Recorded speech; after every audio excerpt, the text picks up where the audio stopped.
Effectivement, effectivement. Et ça fait un moment que je parle alors qu'en fait j'ai le bouton rouge juste devant moi. Quel génie, quel génie!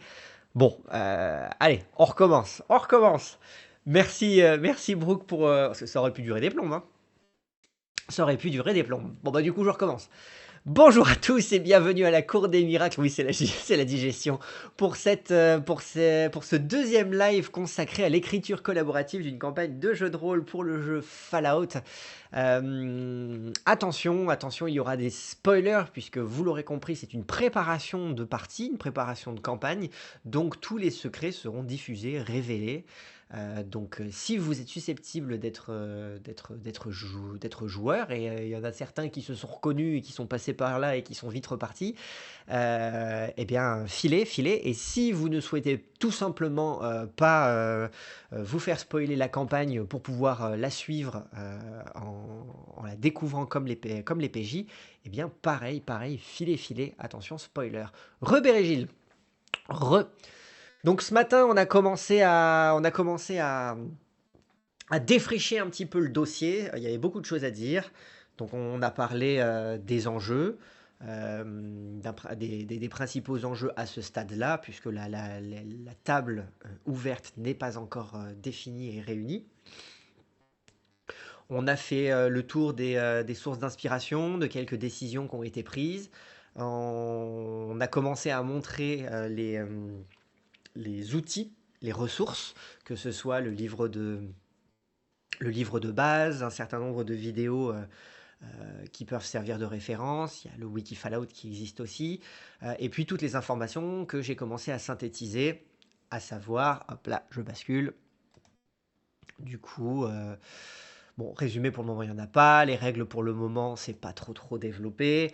Bon, la chronologie pour le moment, c'est pareil, elle pourrait être plus précise. Les intrigues, bon, on a survolé, en tout cas, il s'agit de celles qui sont directement issues du livre de base. Elles serviront d'inspiration un petit peu plus tard quand on rentrera vraiment dans la création d'intrigues, puisque pour le moment, on est vraiment sur le setting. Le glossaire qui permet de lister tous les contenus importants, tous les concepts importants qu'il vaut mieux avoir en tête pour la préparation et en cours de partie. Bon, les consommables, c'est pareil. Une liste de noms, c'est toujours pratique en cours de partie. On avait commencé à faire le tour des différentes factions, en laissant de côté pour le moment les habitants d'abri, pour les garder pour un peu plus tard et se concentrer pour le moment à se concentrer pour le moment sur les différentes localités des terres désolées, donc en surface. Je m'inquiète, le canard pense-t-il à se nourrir? Oui, le canard s'est nourri, le canard s'est nourri. Euh, le canard a mangé, il a mangé un peu trop salé, donc je pense qu'il va boire beaucoup, le canard.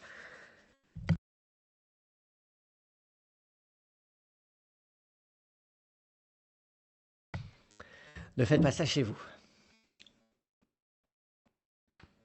Enfin, boire, si, faites ça chez vous. De l'eau, évidemment, c'est de l'eau, mais manger trop salé, non, évitez. Évitez. Une cascade de professionnels, voilà. Déjà que j'ai un petit rhume, alors si en plus du coup je tousse à cause du sel. Enfin bref. Euh, mon état est moins déplorable que ceux des habitants désolés pour faire une petite transition toute trouvée et peu inspirée. Mais donc du coup, les terres désolées. Donc on avait commencé à survoler un petit peu le Nest. Non provisoire parce que j'en suis pas satisfait. Le Colisée, les entrailles, les abris, alors abris mots croisés, abris transitoires, pour le moment ça doit être très abstrait, vous verrez un petit peu plus tard. Et là donc du coup on allait commencer à s'intéresser à Springfield. Donc pour rappel, petit choix de contexte du Midwest, parce que c'est typique des États-Unis dans cette vibe télévisuelle pour se mettre un peu en retrait de la vibe plutôt cow-boy qu'on exploite déjà dans d'autres jeux.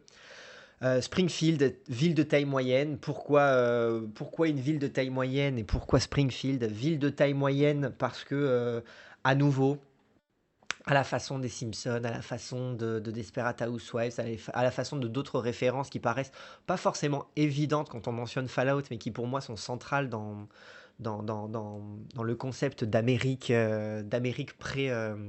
pré-guerre, pour ensuite aller rajouter la couche de post-apo par-dessus ensuite. Et ben, du coup, oui, taille moyenne pour pouvoir tourner le jeu autour de ces enjeux de vie de banlieue, où la vie, où on n'est pas encore dans des enjeux de rush, de méga city, puisque ça, en fait, on garde ça pour. On le traitera dans du cyberpunk, donc l'idée d'avoir une ville de taille moyenne, c'est aussi le moyen de pouvoir se projeter plus facilement dans quelque chose qui est ni trop gros ni trop petit. C'est à mi-chemin d'un petit peu tout le monde. Et donc ça permet aussi d'avoir ou du Las Vegas by Night, oui, oui, effectivement. Effectivement. Ce qu'on a dans Vampire. Je me remouche, décidément. Ça s'améliore pas, hein.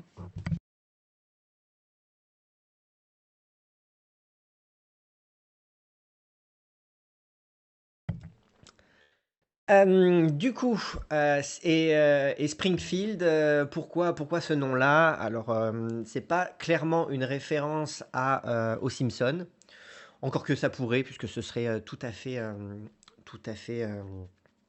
légitime, dans le sens où que ce soit Fallout, que ce soit les Simpsons, dans les deux, on est dans le fait de dépeindre un American Way of Life d'un point de vue extrêmement cru et sarcastique. Mais c'est surtout, comme du coup, pour les mêmes raisons que les Simpsons, Springfield, c'est le nom donné. Enfin, c'est le nom qui a été le plus donné à des villes américaines. Il y a plus d'une trentaine de villes aux États-Unis, dont une bonne partie qui se trouve justement dans le Midwest, qui portent ce nom-là. Alors des très petites, mais aussi des villes de taille moyenne. Donc on va profiter aussi des enjeux sismiques qui ont suivi des conséquences sismiques qui ont suivi l'Holocauste nucléaire, de la Grande Guerre, qui signe le passage entre le monde parfait pré-guerre et le monde post-apo qui l'a suivi. Et donc on va profiter de ces enjeux tectoniques pour remodeler un petit peu et créer notre propre espace. Donc on a commencé déjà à identifier quelques lieux. Donc on sait déjà qu'on a une ville de taille moyenne, Springfield, on va en parler, qu'on a un pont en métal qui surplombait une rivière qui a à présent été détournée. Et justement, on va parler aussi de ce détournement, sur lequel il y a donc une autre communauté qui s'est installée. On a, on a le Colisée, donc une carrière non loin, donc avec quand même une industrie au niveau des mines, au niveau des minerais, au niveau de la terre. Justement, des souterrains très gruyères, puisqu'on a les entrailles qui sont justement voilà, des souterrains qui courent vraiment sous la ville et aux alentours. On aura des abris, on en parlera un peu plus tard. Ensuite, on aura plein de... pour le moment, je vais le désolidariser, comme ça on va faire vraiment la différence entre ce qui est proposé par le lore, quitte à être réadapté, ça ce sont des lieux génériques, et ensuite les lieux qui sont vraiment centraux et originaux. Donc les abris, on en parlera un petit peu plus tôt. Et maintenant, étant donné que... Alors, ensuite, il s'agira de mettre tout ça sur une carte, et donc si on a Springfield qui est vraiment central, et qui sera aussi vaste qu'on en a besoin pour dégager plusieurs biomes et pour pouvoir y placer tous les lieux d'intérêt qu'on pourrait voir dans un centre urbain. On aura aussi des lieux en périphérie, pour insister beaucoup plus sur le côté terre désolée, très vraiment désertique, où on pourra placer aussi différents points d'intérêt qui n'ont rien à faire en ville, notamment la carrière, une base de l'armée, ce genre de choses. Mais là, du coup, je voudrais vous présenter un petit peu les idées que j'ai eues pour la ville, parce qu'ils vont quand même pas mal. Bah, ça va quand même en grande partie servir de décor à la campagne. Donc tout ça, ça va à la fois stimuler des intrigues, ça va aussi voilà, évoquer des idées, évoquer des biomes. Et donc, de la même manière que En présentant un petit peu plus tôt le Nest, le Colisée, les entrailles, on a déjà pu commencer à avoir voilà, une idée visuelle de différentes ambiances, surtout que concernant le Colisée, les entrailles, on commençait déjà à mettre un petit peu d'enjeux horrifiques. Sur, sur le Nest, on est plutôt sur quelque chose justement d'à peu près civilisé. On verra comment on peut nuancer tout ça. Mais Springfield, si pour le moment tout ça gravite autour de cette ville, mais que la ville reste centrale, c'est parce qu'il va y avoir quand même des choses à y faire et des choses à en dire. Et donc, il y a déjà eu plein de villes dans Fallout. Souvent d'ailleurs, elles sont au cœur des jeux et cette campagne ne fera pas exception. Mais à chacune un petit peu ses particularités. Alors, j'ai pas suffisamment joué au jeu pour pouvoir les identifier dans les jeux, mais là en tout cas j'ai essayé d'identifier quelques biomes. Alors, on va commencer par la zone, dans le sens où pour le moment c'est pas forcément la zone qui est la plus inspirée, mais c'est celle qui est on va dire la plus classique dans sa configuration, c'est-à-dire elle est très inspirée pour moi de ce que l'on peut voir dans les différents jeux, que ce soit Fallout 3, Fallout 4, avec Washington DC dans Fallout 3 et Boston dans Fallout 4, à savoir des rues désertes, des ruines, des déchets dans tous les sens, de la poussière, des cendres, enfin ce que vous voulez, voilà, une projection post-apocalyptique telle qu'on pourrait avoir voilà, d'une ville.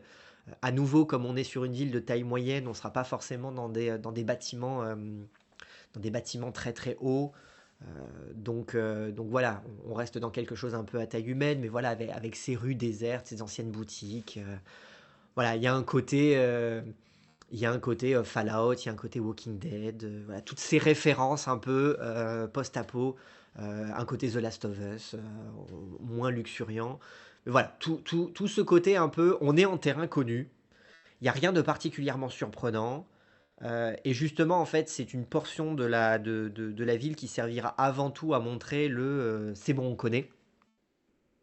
Ça n'empêchera pas qu'on essaiera d'en faire quelque chose d'intéressant, mais justement pour faire en sorte que les deux autres portions, pour le moment que j'ai imaginé de la ville, eh ben, elles apportent quelque chose de différent dans la manière d'aborder ces zones, et donc en fonction des enjeux, des intrigues, des factions, etc., qui se trouveront sur place, eh ben, il s'agira de la traiter de manière différente.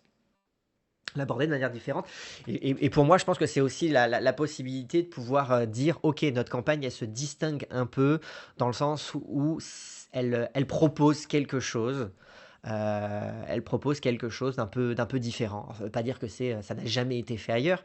Ça veut juste dire que voilà, il y a on propose un peu quelque chose de nouveau, d'un peu surprenant. On a en premier l'archipel. En fait, ce qu'il y a, c'est que comme je vous ai parlé de ce cours d'eau qui passait sous le pont et qui a finalement été détourné, je partirais bien du principe que suite à ces mouvements sismiques, à ces enjeux aussi nucléaires, il y a pu y avoir des cratères, et donc qu'il y a eu des mouvements qui ont fait que le cours d'eau s'est déplacé et a inondé une bonne partie de la ville. Quand je dis inondé, ça veut dire que un certain nombre de bâtiments sont inondés jusqu'au premier voire deuxième étage. Au moins au premier. Donc ça veut dire qu'en fait, ce serait toute une région dans laquelle on navigue principalement en embarcation. Évidemment, eau irradiée, ça ramène aussi une dynamique un petit peu. Alors j'ai pas revu Waterworld, donc c'est la faute de Seferina. Oui, c'est pas exclu effectivement. Euh, Petite référence à Brancalonia pour ceux qui l'auraient pas. Donc une portion inondée, là l'idée c'est de pouvoir justement raconter une forme d'exploration un peu différente à base d'embarcation. On fait attention à l'eau irradiée, il y a certainement aussi des choses qui se cachent dans l'eau. Donc voilà. Et puis le fait que bah là les bâtiments ils s'abordent pas de la même manière. On n'entre pas par la porte d'entrée au rez-de-chaussée, on va rentrer par les balcons ou par les toits voire même passer d'un bâtiment à un autre par les toits, et de voir comment tout ça, donc l'archipel, parce que uniquement des toits, uniquement des bâtiments, qui sont déconnectés par de la rue, par de la terre, les uns et les autres, et on doit évoluer au milieu de tout ça de manière un peu différente. Donc voilà, je voulais un biome un peu différent. S'il faut, ça existe déjà dans les précédents jeux. Je ne pense pas avoir révolutionné la roue, hein, mais c'était juste d'histoire d'avoir des ambiances un peu différentes pour faire en sorte on tourne pas en rond. Parce que c'est vrai que dans Fallout, notamment le 3, c'est monochrome, tous les biomes sont... Alors c'est cohérent, hein, c'est cohérent, c'est calciné jusqu'à perte de vue, mais c'est vrai que du coup, ça renouvelle pas beaucoup l'image, enfin, le décor. Là, l'idée, c'est quand même d'essayer d'apporter un petit peu de diversité et d'enjeux un peu différents. Donc voilà, l'archipel. Donc, alors attendez, je clique sur la zone puisque du coup, bon voilà, quartier dévasté. Pour le moment, autant dire que j'ai pas été très inspiré et ça s'appelle zone, peut-être même juste zone comme ça, parce que bah, ça évoque bien le fait que c'est devenu la zone, quoi. C'est le bordel. L'archipel pour vraiment tous ces petits îlots finalement, donc quartier inondé jusqu'au premier étage de la plupart des bâtiments, eau radioactive, barrage de fortune investi par les scouts, bon, en tout cas investi par les scouts, dans le sens où je pense qu'en ville, il va y avoir plein de petits groupuscules ici et là, donc dans l'absolu, je mets les scouts, mais il y aurait tous les autres, d'ailleurs, c'est pas forcément très productif de le mettre comme ça, de le formuler comme ça, parce que ça donne l'impression que c'est leur zone. Alors que non, je pense juste qu'on va en trouver dans le coin, que eux ils auront joué un peu les castors en faisant des barrages ou en faisant des ponts entre les baraquements. Ça m'évoque un petit peu aussi, pour ceux qui auraient joué à The Last of Us 2, partie 2, alors j'ai plus le nom de cette communauté, mais qui, qui, qui vit dans les hauteurs des bâtiments, qui s'est fait beaucoup de passerelles à base de bois, ce genre de choses, alors qui est dans des enjeux aussi très religieux. Là, c'est pas forcément l'enjeu, mais en tout cas, l'idée d'avoir un groupe un peu système des merdes qui a réussi à se réagencer un peu l'espace pour le rendre plus praticable et qui est en mode, voilà, on bâtit avec ce qu'on a, mais on arrive à se réapproprier l'espace. Donc voilà, des barrages, des échafaudages, des ponts suspendus, ce genre de choses. Pour le côté crafting, enfin craft des scouts. Mais bon, on peut imaginer que de toute façon, les ferrailleurs, ils vont être aussi présents partout, puisqu'ils cherchent justement à récupérer ce qui pourrait encore l'être, y compris éventuellement des choses qui seraient sous l'eau. Parce qu'on peut imaginer aussi des bâtiments, des laboratoires, des laboratoires de firmes ou ce genre de choses qui, eux, seraient encore fermés hermétiquement et donc qui permettraient une exploration un peu différente. Brooke, niveau disposition, tu imagines cela comment? De mon côté, l'archipel, je l'imagine un peu comme l'ancien centre historique un peu central, ce qui donnerait des factions naturelles de chaque côté des rives. Bah en fait, pour le moment, j'ai pas encore disposé vraiment clairement dans le sens où il faudrait vraiment que là, je m'intéresse à, ok, en périphérie de la ville, on a la carrière. Il faut que la ville lui reste accessible d'un moyen à un autre. On a le Nest, donc eux, ils ont un accès par la ville, par le pont. Avant, le cours d'eau passait sous le pont, donc certainement en bordure de la ville. Maintenant, il passe à travers la ville. Mais maintenant, l'idée, voilà, ça sera un moment de réfléchir à cet agencement. N'hésitez pas, si vous, de votre côté, vous commencez à avoir des idées, à faire des croquis, ce genre de choses, hein, et puis à venir les poster sur le Discord. Oui, je l'ai pas dit précédemment, dommage, mais si jamais vous êtes intéressé, voilà, par toutes ces réflexions et tout, dites-vous que on peut continuer à réfléchir et on peut prendre des notes en dehors des lives. Il y a un canal dédié sur notre Discord. Le lien se balade, il est en description, il est sur YouTube, je crois qu'il apparaît régulièrement dans le chat. Enfin voilà, n'hésitez pas en tout cas à nous rejoindre là-bas pour poster vos idées. Et si vraiment vous commencez à voir, à fur et à mesure qu'on crée des idées, vous arrivez à visualiser et dire on positionne ça là, on positionne ça là, on positionne ça là, bah écoutez, pourquoi pas, on se penchera dessus pour essayer de... À un moment, il y aura une map. À un moment, il y aura une map. Donc, si vous avez des idées sur un intérêt à mettre telle partie ou telle partie, je dirais OK. Il est vrai que moi, je pense que il y aurait un intérêt à ce que la première zone, la zone la plus accessible, ce soit zone, justement, parce que c'est la zone la plus classique. Et je dirais du coup, ça permet par le biais des autres zones, l'archipel et la fosse commune, j'en parle juste après, de montrer qu'en fait, on en a encore sous le coude et d'y aller un peu progressivement sans forcément montrer tous nos effets. Donc je ne sais pas dans quelle mesure est-ce qu'il faudrait que cette zone soit centrale, d'autant plus qu'il va falloir que la fosse commune, déjà le nom vous évoquera peut-être quelque chose, il va falloir que de toute façon l'archipel et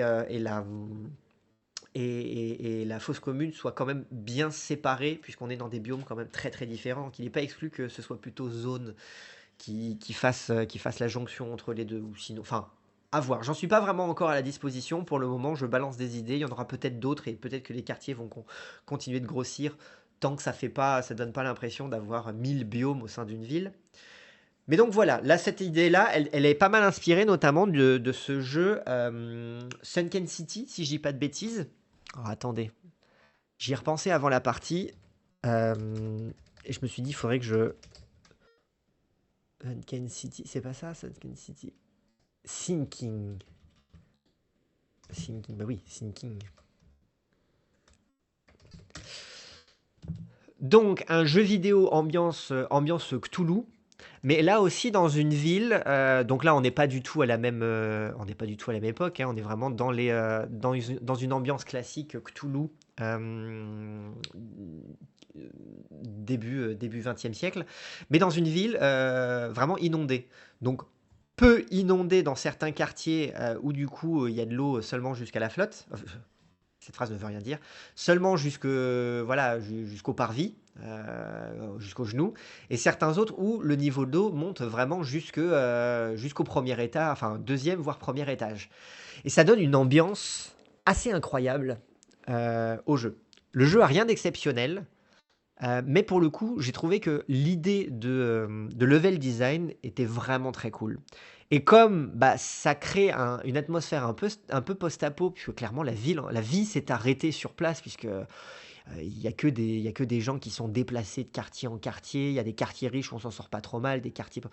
Et donc il y a un côté un peu Fallout entre guillemets, dans le sens voilà une ville un peu à taille humaine, mais vraiment avec où on sent vraiment que c'est le bordel, quoi. Et où on se balade en canot, et puis il y a des choses dans l'eau, évidemment. Je trouvais l'idée cool. C'est un jeu qui m'a pas laissé un mauvais souvenir. J'avoue que l'histoire m'est un peu passée par-dessus, dans le sens où, enfin, l'histoire, dans le sens où je l'ai en grande partie oublié, elle m'a pas marqué, pas beaucoup plus que le jeu Call of Cthulhu, cette fois-ci de la gamme officielle, qui est sorti lui aussi à peu près la même année. Mais pour le coup, j'ai trouvé Sinking City plus inspiré.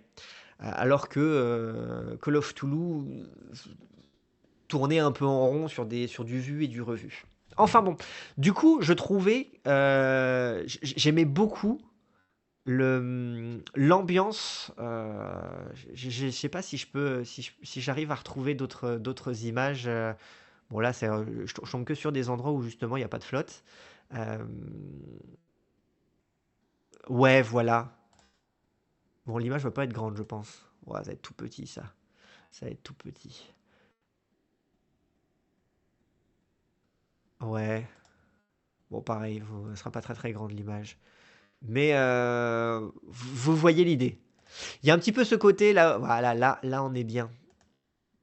Alors, on a un peu aussi ce côté dans The Last of Us Partout.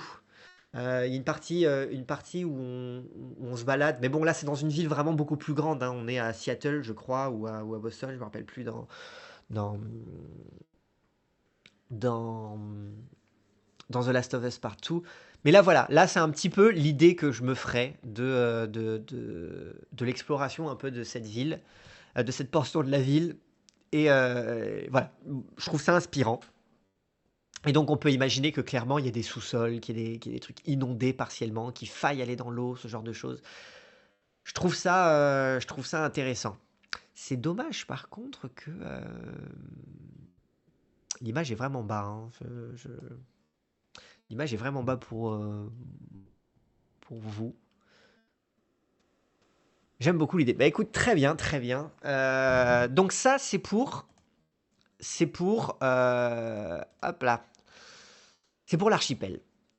Donc voilà, là on a déjà fait deux zones, la zone et l'archipel. Et alors la fosse commune, c'est inspiré par, avant que je clique dessus, c'est pour montrer les idées que j'ai listées, c'est inspiré par deux choses. Du moins, c'est inspiré par justement le Fallout Brotherhood of Steel dont je vous parlais ce matin et qui est considéré comme pas canon du tout. Et idée qui a été renforcée par le film que j'ai vu hier, A Boy and His Dog, Apocalypse 2024, juste pour un tout petit passage. Alors, qu'est-ce que c'est la fosse commune? En fait, comment ça s'appelle? Dans Fallout Brotherhood of Steel, donc ce jeu pas canon, PS2, pas canon au sens propre, au sens figuré, dans tous les sens.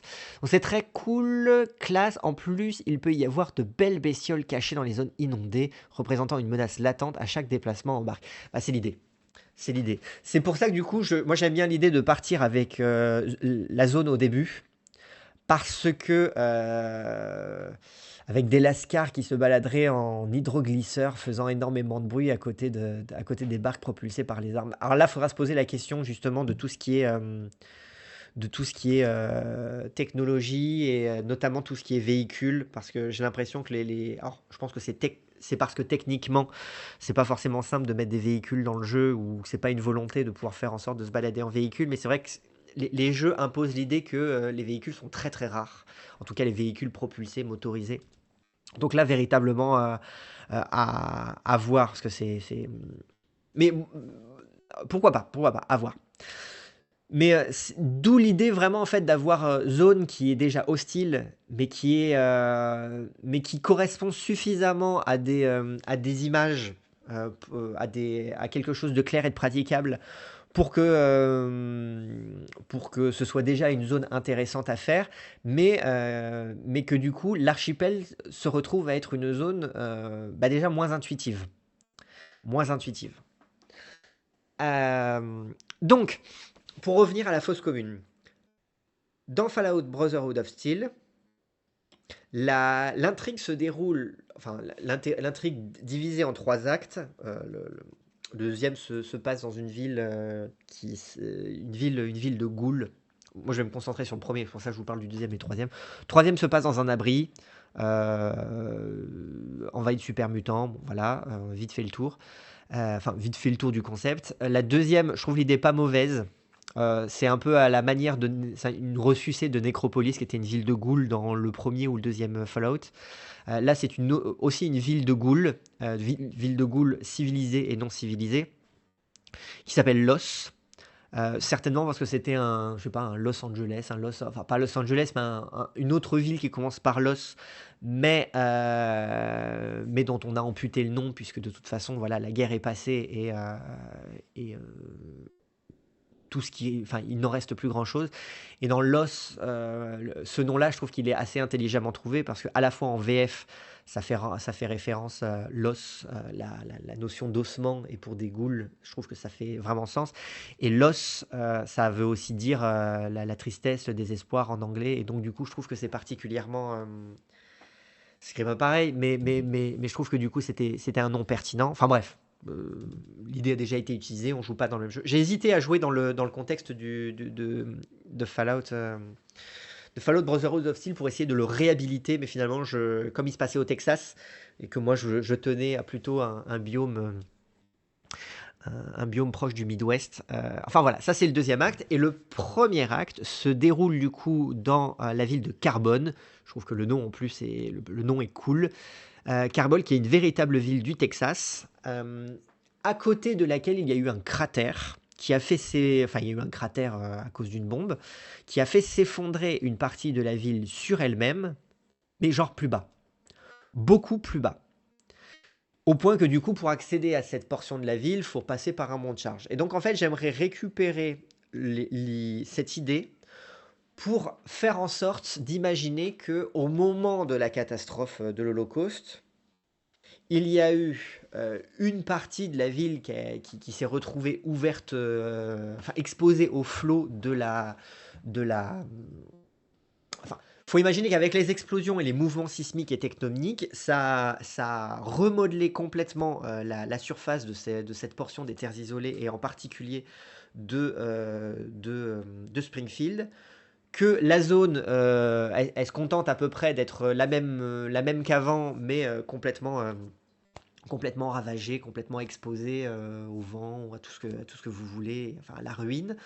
Que l'archipel, c'est le courant, enfin le cours d'eau, la rivière locale ou le fleuve s'est retrouvé euh,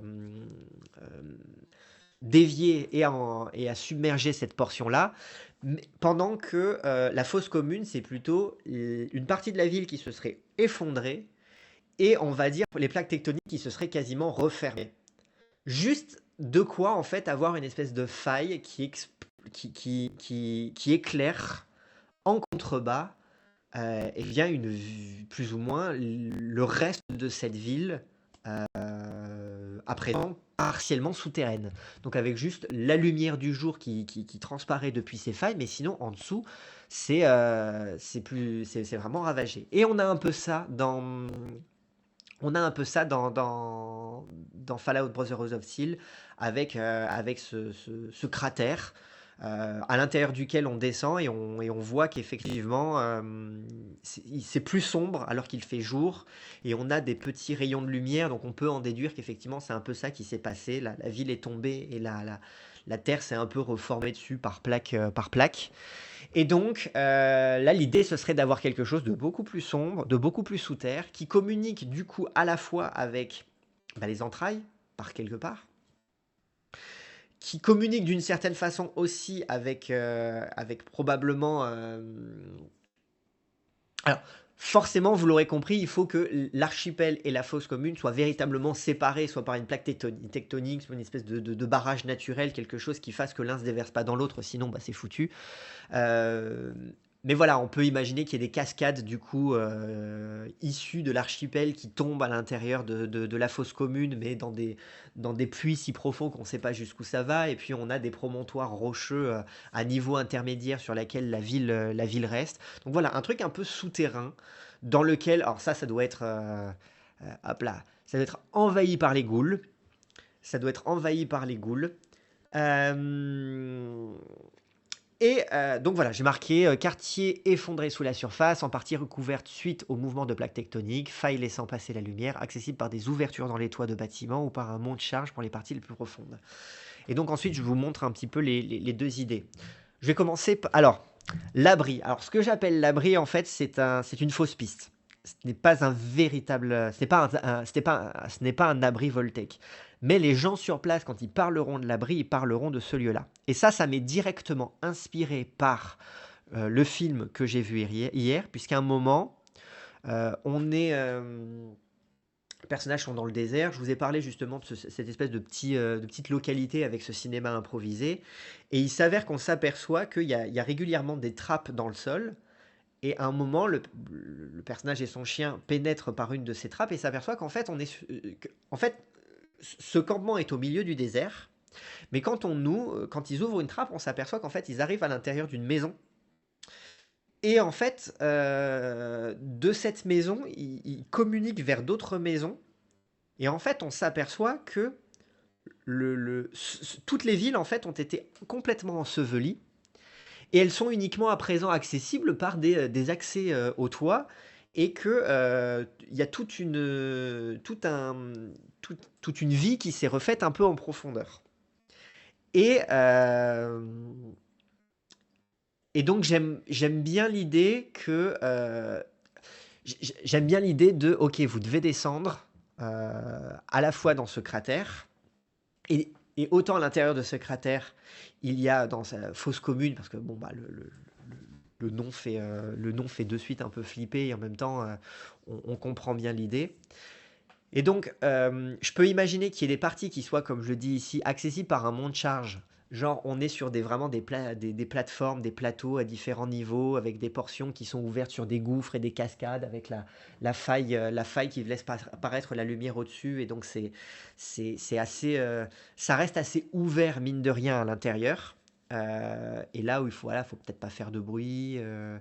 Avec voilà, une ville souterraine, mais on arrive à voir un petit peu au loin. Et en même temps, j'ai envie d'avoir des parties qui soient complètement ensevelies. Et que par contre, c'est comme si on s'était assuré de pouvoir, on avait abattu des cloisons entre des baraques pour faire en sorte de circuler de manière souterraine à l'intérieur de d'une portion de cette ville qui serait complètement ensevelie. D'où le terme d'abri, euh, qui serait une espèce de clin d'œil un peu pessimiste au fait en gros, occupé par des ghouls, c'est ce que je mets ici. Donc là, voilà, on serait plutôt sur une partie qui serait accessible directement depuis les toits, donc qui serait peut-être accessible un peu plus haute en surface, alors que les autres parties, elles seraient beaucoup plus en profondeur. Et donc là, on aurait un labyrinthe de bâtiments en ruine, ensevelis, connectés les uns aux autres. Et là, j'imagine totalement occupé par des ghouls. Donc là, on serait vraiment dans un endroit assez reclus, dans lequel il faut un petit peu se faufiler au milieu des ghouls. Alors, pas forcément ghouls sauvages, parce que ça pourrait être justement des ghouls civilisés, qui, bah, du coup, en fait, sont partis dans cette espèce de délire d'abri. Euh, elles singent un abri, elles se reforment, elles sont dans un espèce de déni, de dire, bah, nous aussi, en fait, on va faire notre abri. Nous, on n'a pas été acceptés dans les abris Voltec, et ben merde, on va faire le nôtre. Mais le leur est fait de briques et de broc. Dans quelle mesure peut-être qu'elles seront habillées en bleu, mais avec des bleus de travail, j'en sais rien. Comme pour faire un écho. Donc voilà, l'idée c'est de rajouter peut-être voilà, une communauté. Là, l'idée est arrivée très brièvement, donc elle s'est pas encore développée, mais ça pourrait être une communauté en plus de celle qu'on a déjà listée. Mais voilà, donc ça pourrait être un, un- un espèce de simulacre d'abri comme d'abri Voltec, sauf qu'en fait c'est autre chose. Euh, Ça en a avec des codes déformés, pervertis. Ça permet de montrer aussi les injustices avec les véritables abris qui eux restent fermés, introuvables. On va en parler un petit peu plus tard. Et donc, et ça pourrait être une fausse piste aussi pour les PJ qui peut-être à un moment chercheront un abri, un vrai abri Voltec, sauf qu'en fait, bah, ils vont tomber là-dessus.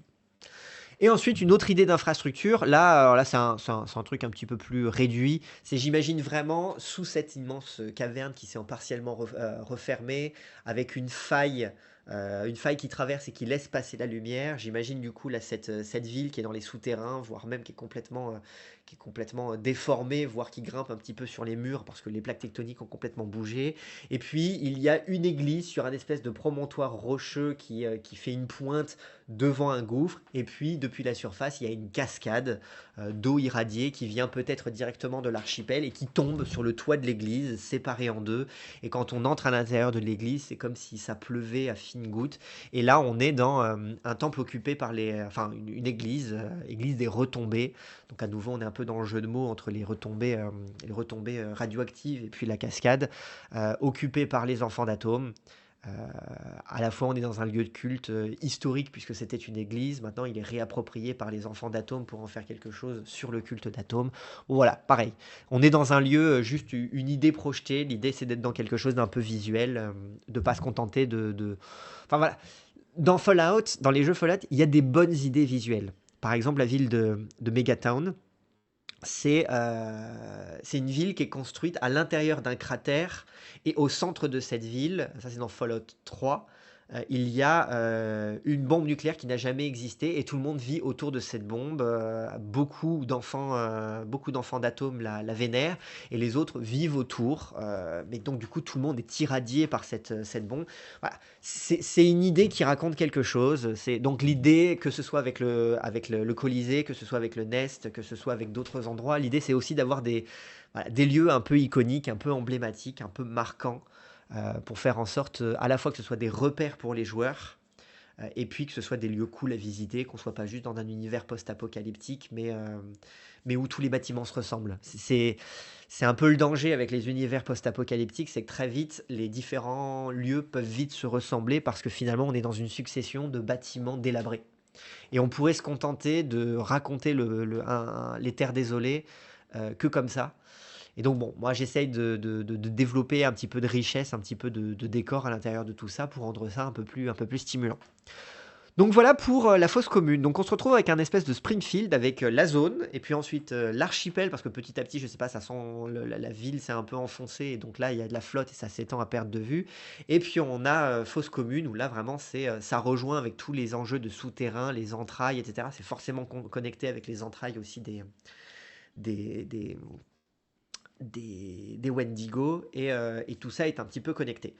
Donc voilà, ça c'est Springfield. À l'intérieur de ça, du coup, on pourra poster eh ben, tous ces lieux, musées, tours radio, enfin voilà. Faudra faire le tri entre ce qui doit être absolument en ville, ce qui doit être à l'extérieur, mais quand il s'agira ensuite de positionner des choses qui sont, par exemple, l'hôpital MedTech, est-ce que l'hôpital, donc hôpital, parce que ça fait partie des lieux que j'ai directement récupéré de la liste des lieux génériques, et je lui ai associé MedTech, parce que MedTech, en fait, c'est l'une des entreprises qui est spécialisée dans la recherche médicale, donc ça me permet aussi de rajouter à cet hôpital eh ben, des, des, des, euh, des pans de l'or liés à MedTech. Donc, c'est certainement une clinique sur lesquelles il y avait voilà, des laboratoires, des choses comme ça, une clinique expérimentale. Donc ça, voilà, on peut imaginer que l'hôpital sera dans Springfield. Il y a plus de raisons que ce soit dans la ville qu'en dehors. Maintenant, où est-ce que ce sera? La zone, l'archipel, la fosse commune. Voilà, faudra de toute façon tous ces lieux. Alors les lieux génériques, il y en a certains, il peut y en avoir plusieurs. Par exemple, je sais pas moi, des parcs, des accès au métro si jamais il y en avait, des égouts, enfin voilà, tout ça c'est des choses, des bunkers, on peut imaginer qu'il y en ait plusieurs à différents endroits. Autant il y a certains lieux, par exemple, comme je sais pas moi, la tour satellite, une station satellite, une tour radio, une base de l'armée, tout ça c'est des choses qu'il n'y en aura qu'en une seule fois. Pareil peut-être a priori pour l'hôpital.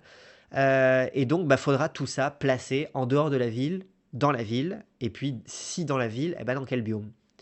Ça permettra eh ben, justement de faire en sorte bah, dès qu'il y a une mission qui consiste à aller à l'hôpital, eh ben, peut-être que l'hôpital, il faudra aller dans la zone, peut-être qu'il faudra aller dans l'archipel, peut-être qu'il faudra aller dans la fosse commune. Voilà, voilà.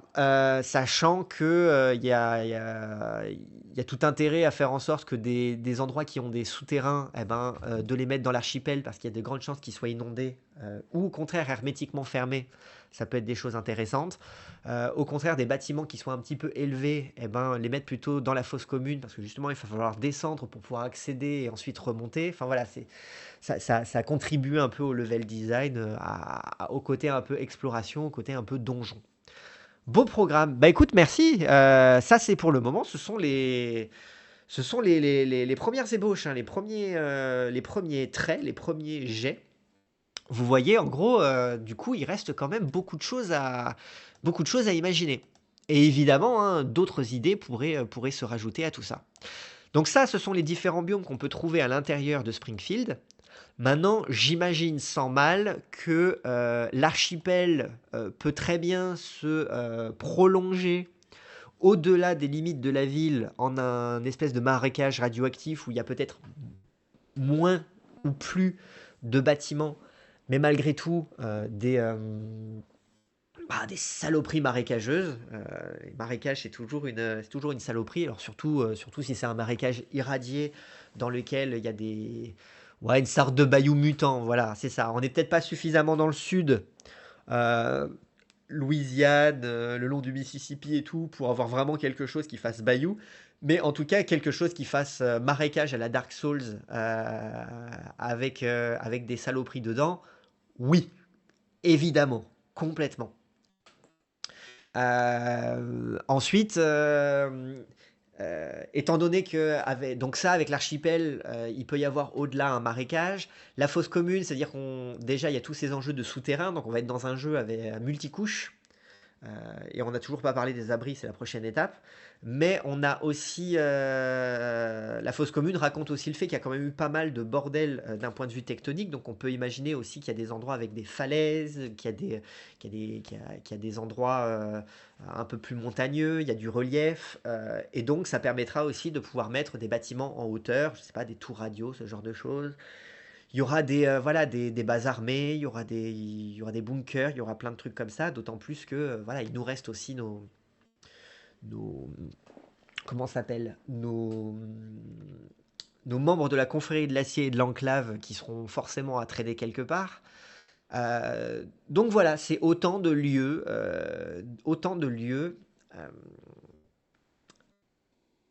à inventer et donc de biomes, etc. L'avantage justement du Midwest, c'est qu'on peut se permettre d'avoir aussi des saisons qui vont apporter de la neige. On va avoir des étés où il fait chaud. On va avoir, euh, voilà, on a des endroits où on va creuser un peu en profondeur. On va avoir de la flotte. On n'est pas du coup dans quelque chose de trop aride si on était parti justement autour du mont Rushmore ou du centre des États-Unis, où là c'est quand même très très sec et où le paysage il est quand même assez peu varié. Là on a de la variation, on a de la verticalité, on peut avoir des choses un peu plus loin avec de la montagne, ce genre de choses. Donc il y a clairement plein de choses à faire. Maintenant, parlons des abris.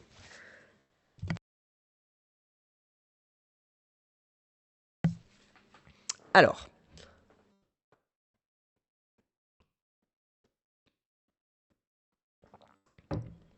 pour le moment j'ai eu deux idées. Pour le moment j'ai eu deux idées. Je me suis arrêté à deux abris pour le moment parce que le but, je suis encore en train d'essayer de trouver l'équilibre entre suffisamment d'abris pour pouvoir raconter plein de choses. Euh, Valéo Benoît, salut et bonne année, très cool ce projet de saison Fallout. Eh ben écoute, bonne année à toi aussi, merci pour ta présence, merci pour ton retour, n'hésite pas à t'installer, à participer. Note bien du coup que là en fait on fait vraiment du travail d'écriture, je spoil tout ce que je suis en train de prévoir et tout ce qui n'est pas encore prévu on va le prévoir ensemble. Donc autant dire que il y a du spoil, il y a du spoil. Donc si jamais tu ne veux pas te faire spoiler la campagne à venir, eh bien fuis pauvre fou. Si par contre tu veux prendre part à l'écriture, donner tes idées, tes inspirations, mais dans ce cas-là tu es le bienvenu. Mais attention, chut chut chut, ne rien dire aux joueurs potentiels. Il y a un canal Discord qui est consacré à ça, vraiment pour la partie écriture et tout. Donc ne pas hésiter à employer cet espace-là. Alors, les abris. Donc je disais, je suis en train de chercher l'équilibre entre en mettre suffisamment pour pouvoir traiter pas mal d'idées, parce qu'il y a quand même plein d'idées cool pour les abris. J'en ai déjà des dizaines et j'ai lu plein d'idées de choses qui n'ont pas forcément encore été euh, amené dans les jeux Fallout, mais qui pourrait être très très cool. Pas de souci, je suis également intéressé par la construction des parties. Bah écoute, super. On a déjà streamé 3 heures ce matin dans lesquelles je faisais déjà un tour du propriétaire, en gros, un tour de tout ce qui avait déjà été amené. Là, on finissait le tour. Enfin, on est encore en train de faire le tour. Je vais certainement mettre. euh, ouais, je vais mettre ça. Spoiler alerte, préparation de partie collaborative. Tu as raison, tu as raison. Tu as raison. Tu as raison.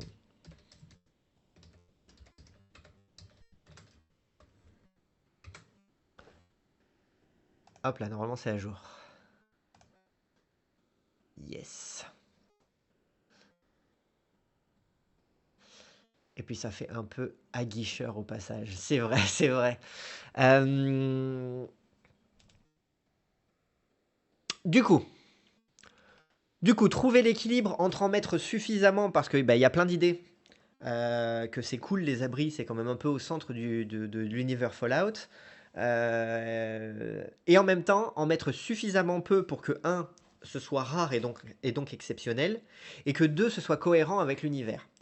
Parce que on sait qu'il y a en tout, officiellement, il pourrait y avoir des surprises, on pourrait prendre des libertés avec ça, il y a en tout, officiellement, 122 abris aux États-Unis. Ce qui n'est pas énorme. parce que ça veut dire qu'en gros, il y en a 1, 2, éventuellement 3 par État, et pas forcément tous au même endroit. On sait aussi que en plus, on sait que les jeux, quand ils choisissent une localité, euh, ont tendance à, par exemple Washington ou ce genre de choses, se contentent pas de mettre un ou deux abris, ils en mettent 5, 6, 7. C'est-à-dire du coup, les grosses villes, les grosses localités, et par extension du coup les jeux officiels, s'approprient, c'est normal, beaucoup d'abris. Nous, étant donné qu'on part sur une petite ville, une ville de taille moyenne, euh, la logique voudrait qu'il n'y ait pas forcément autant d'abris dans le coin. D'autant que on a à nouveau, hein, je le rappelle, cette carte qui nous situe ces abris. Alors les numéros des bleus ne sont pas confirmés officiellement, mais par contre leur position, oui, puisque une carte à peu près similaire est montrée dans la série, où on voit du coup les différents abris positionnés sans leur numéro. Et la série est considérée comme étant canon dans le lore de Fallout. Donc du coup, ça veut dire que la position des abris, tout aussi imprécise soit-elle, parce que là c'est pas non plus très très précis, elle est canon, donc on va pas pouvoir trop déplacer les abris, à moins de prendre vraiment beaucoup de liberté avec le lore. L'idée c'est d'essayer quand même de rentrer au maximum dans les clous et de prendre plutôt le lore comme une contrainte stimulante plutôt que quelque chose qu'on envoie valdaguer, on prend que ce qui nous intéresse. Donc, on prendra peut-être un poil de liberté en rapprochant un petit peu les points pour s'assurer qu'ils soient accessibles si jamais on a envie d'en rajouter. Mais on n'ira pas mettre jusqu'à 10 abris au même endroit. Puisque là, vous voyez par exemple que alors, vous voyez pas mon curseur, hein, mais du coup, sur la côte ouest, au niveau de la Californie, on voit qu'il y en a plein, mais c'est parce qu'ils ont été amenés justement par les jeux Fallout 1 et 2. Sur tout en haut à droite, donc sur la côte est, là on a plutôt Boston, donc Fallout 4, où là aussi on en a un certain nombre. Si on descend un petit peu en dessous, on voit qu'on a Washington DC, là c'est Fallout 3, on voit aussi qu'on en a beaucoup. Et encore un petit peu plus à gauche, on a la Virginie occidentale qui est exploitée dans Fallout 76. Donc en vert et en jaune, ce sont en vert surtout, en fait, ce sont les abris qui ont déjà été exploités par les jeux et on voit qu'ils sont quasiment tous les uns sur les autres. Ce qui reste pas forcément beaucoup d'endroits où en mettre. Alors on aurait le Texas, il y en a pas mal aussi. Mais à nouveau, voilà, j'ai préféré le Midwest. Donc voilà, on va essayer peut-être d'en mettre 2, 3. On ira peut-être jusqu'à 4. Il n'y en aura pas plus. Le but étant, voilà, à nouveau qu'il soit rare et donc qu'il soit précieux, que ce soit un événement et pas que ce soit, il y en a partout, puisque justement dans le lore c'est censé être, eh ben il y en a pas partout et ceux qui en sortent sont les privilégiés. Pour le moment, donc, j'ai commencé à en conceptualiser 2. S'il y a de trop bonnes idées, eh ben, elles viendront se rajouter. On prendra des libertés avec le lore et on fera un petit peu, une entorse au lore si jamais, à la cohérence de l'univers, si jamais l'intérêt dramatique en vaut la peine. Mais bon, on va quand même essayer de se concentrer un petit peu sur pour commencer, 2 abris. Alors, 2 abris. Donc il y en a un, je vais commencer par l'abri transitoire, parce que l'abri mot croisé, le nom un peu abstrait, un peu loufoque pour le moment, mais on en parlera juste après. Il est moins travaillé celui-ci. On va commencer par l'abri transitoire. Alors je l'avais appelé abri transitoire temporairement, à un moment il aura un numéro. Les deux d'ailleurs auront un numéro. Je l'ai appelé abri transitoire. Vous allez vite comprendre pourquoi. Lui, il serait situé sous un centre d'essai ArcJet System. Donc ArcJet System, c'est une autre entreprise qui est donc versée dans la conception de technologies de communication et aérospatiale. On a déjà parlé un petit peu plus tôt. Et donc leurs infrastructures, c'est surtout des tours radio, des laboratoires, des centres d'essai, des bases de lancement. Je les avais mentionnés un petit peu tout à l'heure ce matin, quand on parlait des intrigues et que eux, j'avais commencé déjà voilà, à envisager avec eux une intrigue, une communication peut-être établie entre l'une des bases secrètes de ArcJet System et Mars. Sur place, tout se passe bien. Et là, en fait, l'idée, ce serait que, à proximité, sous le centre d'essai ArcJet System, il y ait un abri qui fasse un peu office, justement en vue d'aller coloniser Mars, pourquoi pas, puisque c'était un peu le projet de ArcJet System, qu'il y aurait eu un abri dessous ou à proximité qui fasse office d'arche de Noé. L'idée étant que c'est bien mignon de vouloir sauver les humains, mais en même temps, si derrière on veut essayer de recréer un biome, ce genre de choses, bah, il va nous falloir quand même d'autres espèces. Et donc l'idée, ce serait d'avoir un abri transitoire parce que le but originel, c'était de se dire, on va mettre plein d'espèces, une paire de chaque espèce à l'intérieur de ce lieu, juste en attendant on termine le projet de se barrer dans l'espace. Projet qui normalement aurait dû avoir lieu avant l'Holocauste.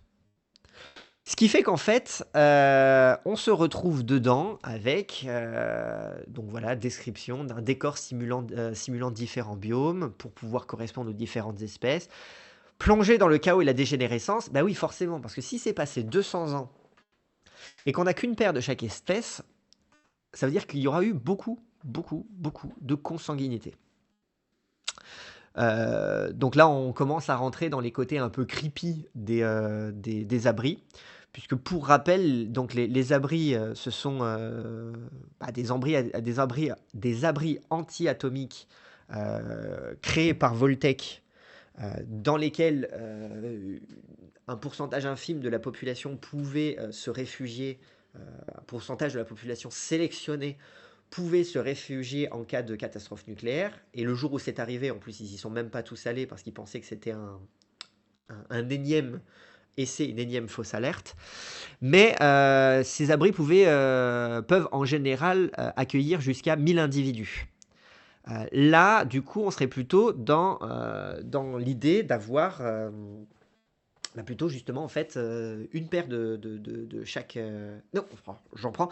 Donc l'idée officielle, c'est justement de pouvoir mettre à l'abri une population en vue par la suite de pouvoir repeupler les États-Unis.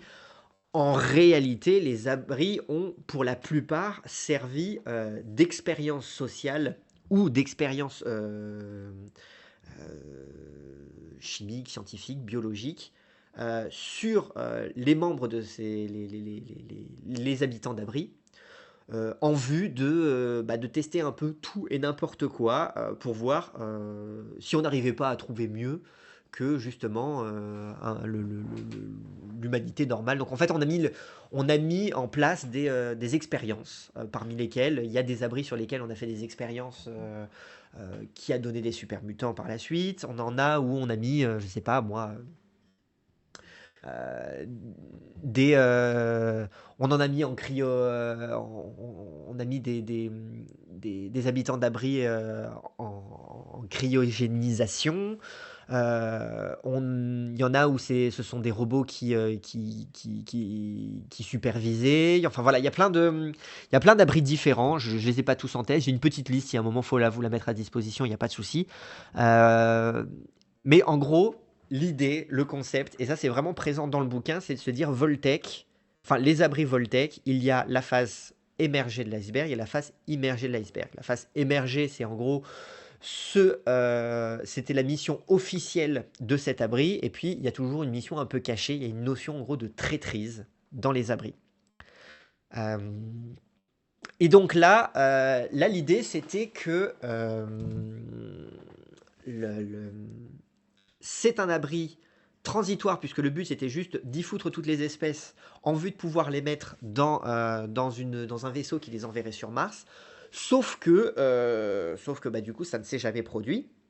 Donc ce qui devait être temporaire est devenu définitif. On les a complètement livrés à eux-mêmes, abandonnés. On n'est jamais venu les chercher. Et donc, on se retrouve avec une paire de chaque espèce. Alors, il y a un certain nombre d'animaux qui auront, bah, qui auront procréé, avec forcément de génération en génération d'autant plus de consanguinité. Donc, on peut s'imaginer qu'on va avoir des dégénérescences absolument atroces à l'intérieur. Qu'il va y avoir forcément des animaux qui en ont bouffé d'autres avec le temps. Parce que même si on peut imaginer des enclos, il faut imaginer que s'il y a une paire d'individus de chaque espèce à l'intérieur de l'abri, ça veut dire qu'il y a seulement une paire d'humains pour tout gérer. Donc, et ce dans le temps. Sauf que si, bah, là on arrive dans les sujets un petit peu trash, ça veut dire que du coup les humains forcément aussi arrive un moment, on se retrouve dans des générations de consanguinité qui ont la mission temporaire, normalement, seulement pendant voilà, quelques semaines, quelques mois, de gérer les lieux, sauf qu'en fait, ça s'avère durer des décennies. Et donc, on se retrouve avec un chaos total. Les humains ne peuvent plus gérer, ils arrivent même plus à se gérer eux-mêmes, ils sont atteints comme pas possible. Euh, on a des populations d'animaux qui ont probablement, qui sont en surpopulation, d'autres animaux qui en ont bouffé d'autres. Donc voilà, c'est le bordel. Voilà, on a les herbivores livrés à eux-mêmes qui mangent la plupart des végétaux. On peut imaginer aussi du coup que c'était une Arche de Noé totale et donc aussi pour le monde végétal. Les carnivores livrés à eux-mêmes qui mangent la plupart des herbivores et les humains qui mangent la plupart des graines et des animaux qu'ils parviennent à abattre. Donc autant dire que c'est vraiment le bordel. Euh, tout ça sur fond de consanguinité. Voilà, première idée d'abri. Voilà, je ne sais pas ce que vous en pensez. Pour moi, c'était sur le côté un petit peu original de se dire, tiens, et les animaux. Et donc d'avoir quelque chose d'un peu inattendu à présenter au PJ, en mode vous entrez dans un abri, vous voyez des girafes. Euh, ok. Il y a le côté un peu... Alors ça n'empêchera pas qu'il y aura peut-être des robots aussi au milieu de tout ça pour gérer la crise, mais donc l'idée, c'est d'avoir quelque chose d'un petit peu original, et puis surtout de se dire, mais qu'est-ce qu'on fait avec ça? Des PJ qui se disent, bah, on fait quoi? On les laisse, on ouvre, on se retrouve du coup avec toutes ces espèces dans la nature. La plupart vont se faire bouffer, la plupart vont se faire chasser. En même temps, comment tu veux repeupler de toute façon la surface avec des créatures dont il reste qu'une seule paire et en même temps, du coup, bah, c'est voué à une espèce de consanguinité. Enfin, je veux dire, rien ne va. Rien ne va. Et puis, qu'est-ce qu'on fait aussi des humains? Donc voilà, ça c'est une première idée d'abri. J'ai listé voilà un certain nombre d'infrastructures qui pourraient être visitables. À nouveau, l'idée c'est pas d'avoir à conceptualiser un donjon, mais de me dire les personnages vont dans l'abri. Bon, ben, j'ai juste besoin de cette liste pour pouvoir très rapidement établir un plan des lieux, sans avoir besoin de le dessiner, hein, juste par la narration, par le théâtre de l'esprit. Mais enfin voilà. Donc voilà un petit peu comment c'est foutu. Donc là, vous voyez, on peut vraiment faire des choses avec ça. Il s'agira encore de définir quelques personnages à mettre là-dedans. Les robots qui supervisent, éventuellement les humains à voir dans quel état. Mais ça permet de montrer les enjeux un peu cracra qui se passent dans les abris. Et ensuite, abri mots croisés. Alors là c'est que je me prends un peu la tête. Je me prends un peu la tête. En fait, euh, il y a souvent en fait, là, en gros, ce serait un abri, enfin, le précédent, l'abri transitoire, l'abri Arche de Noé. Je peux tout à fait imaginer, du coup, que ce soit les PJ qui, à un moment, trouvent un moyen d'entrer, mais qu'il ait toujours été fermé. Simplement parce qu'ils finissent par trouver, je ne sais pas, la carte d'accès de ArcJet pour le jour où ils étaient censés venir les chercher. Euh, euh, et que du coup, eux, ils vont pouvoir rentrer à l'intérieur. Et en fait, ça va être eux, les éléments qui rentrent à l'intérieur et euh,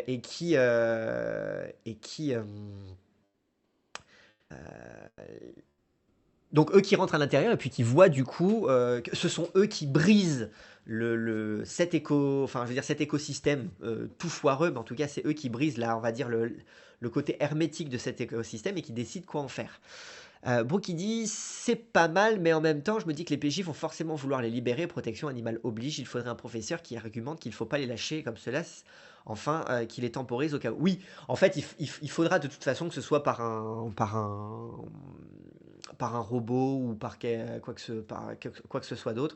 Quelque chose qui fasse toujours un petit peu l'avocat du diable selon ce que les PJ veulent faire. Parce que peut-être qu'inversement, les PJ diront: «Non, non, mais en fait, on laisse fermer, on laisse ça, décanter et tout», et puis il faudra aussi quelqu'un à ce moment-là pour pouvoir argumenter en disant: mais non, le but c'est de pouvoir repeupler, laissez-les sortir».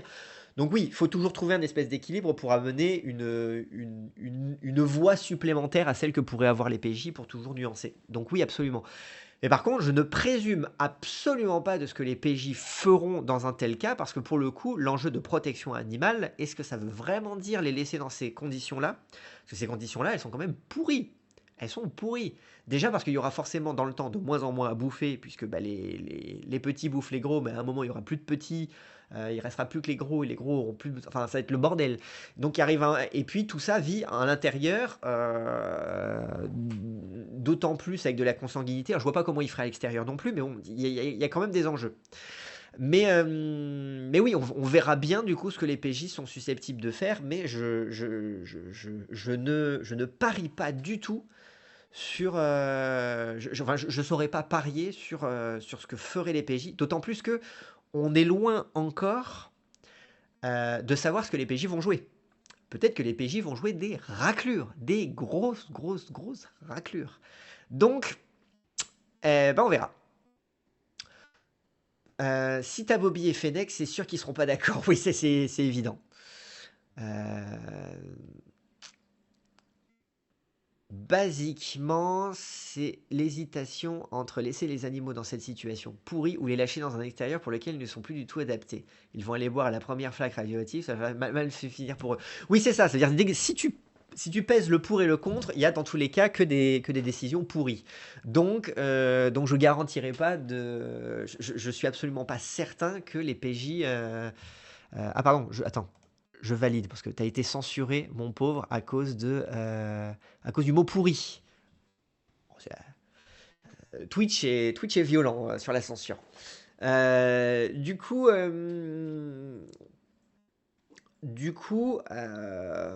oui, je sais pas du tout ce que les PJ feront et je sais pas quelle pourrait être quel mot pourrait, quel mot, pardon, quelle pourrait être leur décision. Je me demandais quel mot avait causé l'alerte. Bah ouais, ouais, pourri, décidément. Enfin, voilà. Bon. Donc ça, c'est le premier abri. Pour le deuxième abri, j'aimerais partir. Donc, on va dire là, on est un peu le premier, enfin l'abri transitoire, l'abri Arche de Noé, c'est un peu l'abri original, le truc qui va un peu surprendre les PJ. L'autre abri que j'ai en tête, là, je suis sur quelque chose de peut-être un peu plus classique, mais là qui va demander un peu plus de subtilité. L'idée. Alors, j'aimerais imaginer que vraiment à l'intérieur de l'abri, tout va bien. Tout va bien dans le meilleur des mondes, évidemment en apparence. Un quelque chose, voilà, pour le coup, là je projette vraiment le Desperate Housewives. C'est-à-dire les gens, du coup, font des petites tartes, ils font voilà, ils jouent au bridge, et voilà, ils se font des sorties entre copains, ils n'ont vraiment aucun souci, vraiment pour créer d'autant plus s'il y a rencontre avec les PJ, et c'est le but à un moment, qui est vraiment une déconnexion totale entre l'intérieur et l'extérieur. Eux, vraiment, non, a priori, aucun problème. Aucun problème. Faut imaginer, voilà, les gens qui n'ont pas de soucis dans leur vie, que des gens un peu bourges, vraiment, vraiment Wisteria Lens dans Desperate Housewives, que des gens qui ont vraiment, du moins, en réalité, comme dans Desperate Housewives, ils ont tous des bails craignos, et ça trompe, et c'est un cadavre c'est un cadavre dans le placard, ce genre de choses. Mais par contre, en apparence, tout va bien. On joue au golf, on joue au bridge, on se fait des petits pique-niques, on fait des tartes. euh, voilà, de trucs, voilà. On se fait des petits gâteaux. Quelqu'un balance le journal devant la porte. Enfin, vraiment un truc. Ils font des parties de JDR 2 fois par semaine. Oui, voilà, un monde idéal dans lequel ils font des parties de JDR 2 fois par semaine. Et donc, en apparence, tout va bien. Donc, si les PJ rentrent, ils verront ça, ils seront vraiment déconnectés de la réalité. Il se posera à nouveau la question de est-ce qu'on entretient ça ou est-ce qu'au contraire, eh ben, on en profite aussi et puis tout le monde en profite. Et donc, on ouvre les vannes. Mais l'idée, ce serait de se dire que là, par contre, il va y avoir une sortie. Il va y avoir une première sortie. Et là, je suis que sur des choses où je balance des idées, mais je suis absolument sûr de rien. Donc n'hésitez pas à décanter vous aussi. Il y a eu une première sortie. Là, l'idée, c'est d'avoir vraiment le poncif qu'il y a à l'origine de tous les Fallout. C'est quelqu'un d'un abri qui sort.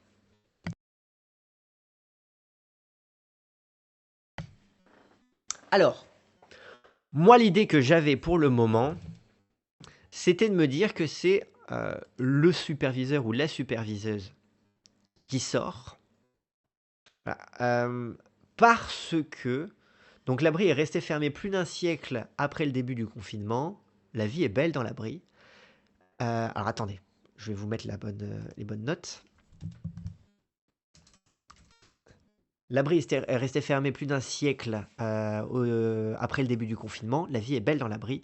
La nouvelle superviseur ou superviseuse n'a pas beaucoup d'efforts à fournir et passe l'essentiel de son temps à faire des mots croisés. Tout va bien, superviseur du coup, tranquille, fait des mots croisés.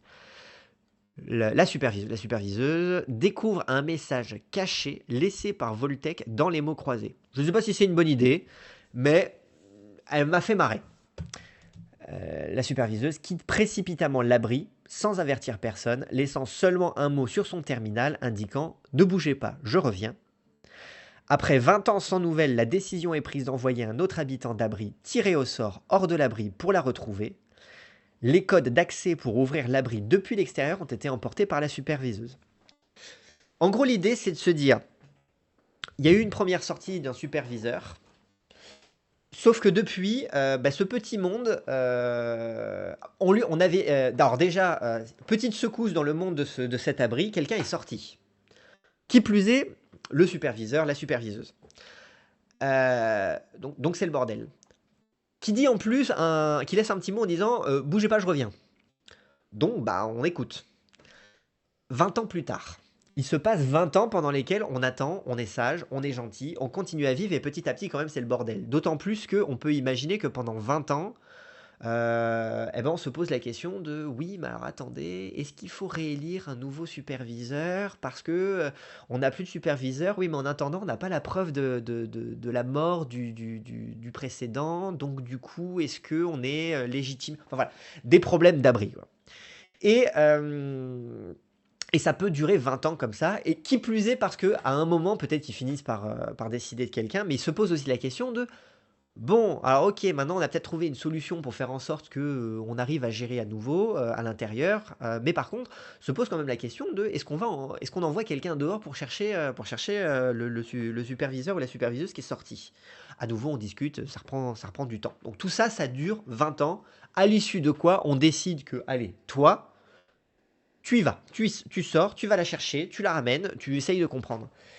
Là, j'imagine tout à fait, donc pour moi, ça sera un PNJ. À moins vraiment que ce soit un PJ, mais je pense que ce sera plutôt un PNJ. En fait, j'aimerais mettre un moment dans les pattes des PJ, un PNJ habitant d'abri, mais qui pour le coup, par contre, est pas du tout adapté à l'extérieur. Vraiment, pas du tout. C'est un peu le cas dans... On nous montre un petit peu ça avec la série, puisque l'héroïne est aussi une habitante d'abri qui, pour le coup, est entraînée. Elle sait se battre, tout ça. Mais par contre, elle est extrêmement naïve, ce qui fait qu'elle ne sait pas du tout à quoi s'attendre à l'extérieur. Elle n'est pas du tout prête pour ça. Là, j'imagine vraiment encore moins, quoi. Ça veut dire quelqu'un qui... Enfin, eux, ils jouent au bridge et au golf. C'est-à-dire qu'eux, ils ont vraiment aucun souci. C'est là, d'un coup... Enfin, voilà, c'est Lula qu'on envoie dans les égouts. Elle n'est pas faite pour ça. Donc là, c'est que des gens riches, sans problème. Le Rotary Club qu'on envoie à l'extérieur. Un guest, en fait, ce qu'il y a, c'est que plus de la moitié des tables de jeu vont être constituées des guests. L'ensemble la majorité des joueurs seront des guests, puisque à part peut-être il y aura peut-être un joueur ou joueuse, un ou deux de la Cour des miracles, mais qui vont peut-être se succéder si jamais on veut laisser de la place pour les guests. Mais ça veut dire que par contre, des guests, ça va tourner régulièrement. Je sais pas encore à ce stade-là si c'est un rôle pour un PJ ou un PNJ, à voir vraiment. Ça dépendra vraiment de l'engagement qui est prêt à y mettre un guest. Parce que là, je pense que ce serait un personnage qui serait quand même récurrent et qui serait peut-être un peu quête fil rouge. Parce que les quêtes qui entourent les abris, particulièrement celui-ci, je pense que ça va être une quête un petit peu avec un peu d'ampleur. Mais tel que j'imaginais le personnage, c'est là par contre le type il sort et c'est je sais pas du tout où j'habite, je suis pas du tout préparé. Oh qu'il est mignon et puis voilà que ça te bouffe le bras quoi. Et donc ce gars ou cette nana sort en se disant bon il va falloir que je retrouve le superviseur ou la superviseuse qui est parti il y a 20 ans. Moi je l'ai pas connu, je suis trop jeune. Et puis j'ai aucune piste. Et puis surtout, c'est elle qui a les codes pour re-rentrer à l'intérieur. C'est-à-dire, je suis sorti. Les autres, ils ont dit. Alors par contre, on fait une exception. On nous avait dit de pas ouvrir. Déjà, la superviseuse, elle est sortie. 20 ans plus tard, après beaucoup de négociations, 20 ans de négociations, on s'accorde pour dire, allez, on ouvre vite, on en fait sortir un pour qu'il puisse aller chercher la superviseuse pour que tout le monde revienne. Mais par contre, du coup, il n'y en aura pas d'autres. Donc ça veut dire que là, il y a toute une quête de l'habitant d'abri. Probablement ça sera un PNJ qui va servir plus ou moins de donneur de quête avec les PJ pour dire, bah écoutez, aidez-moi à retrouver la superviseuse. Sachant que probablement c'est sur le Pip-Boy de la superviseuse, espèce de montre connectée, montre ordinateur qu'ont les habitants d'abri, que se trouvent les codes d'accès pour rentrer dans l'abri.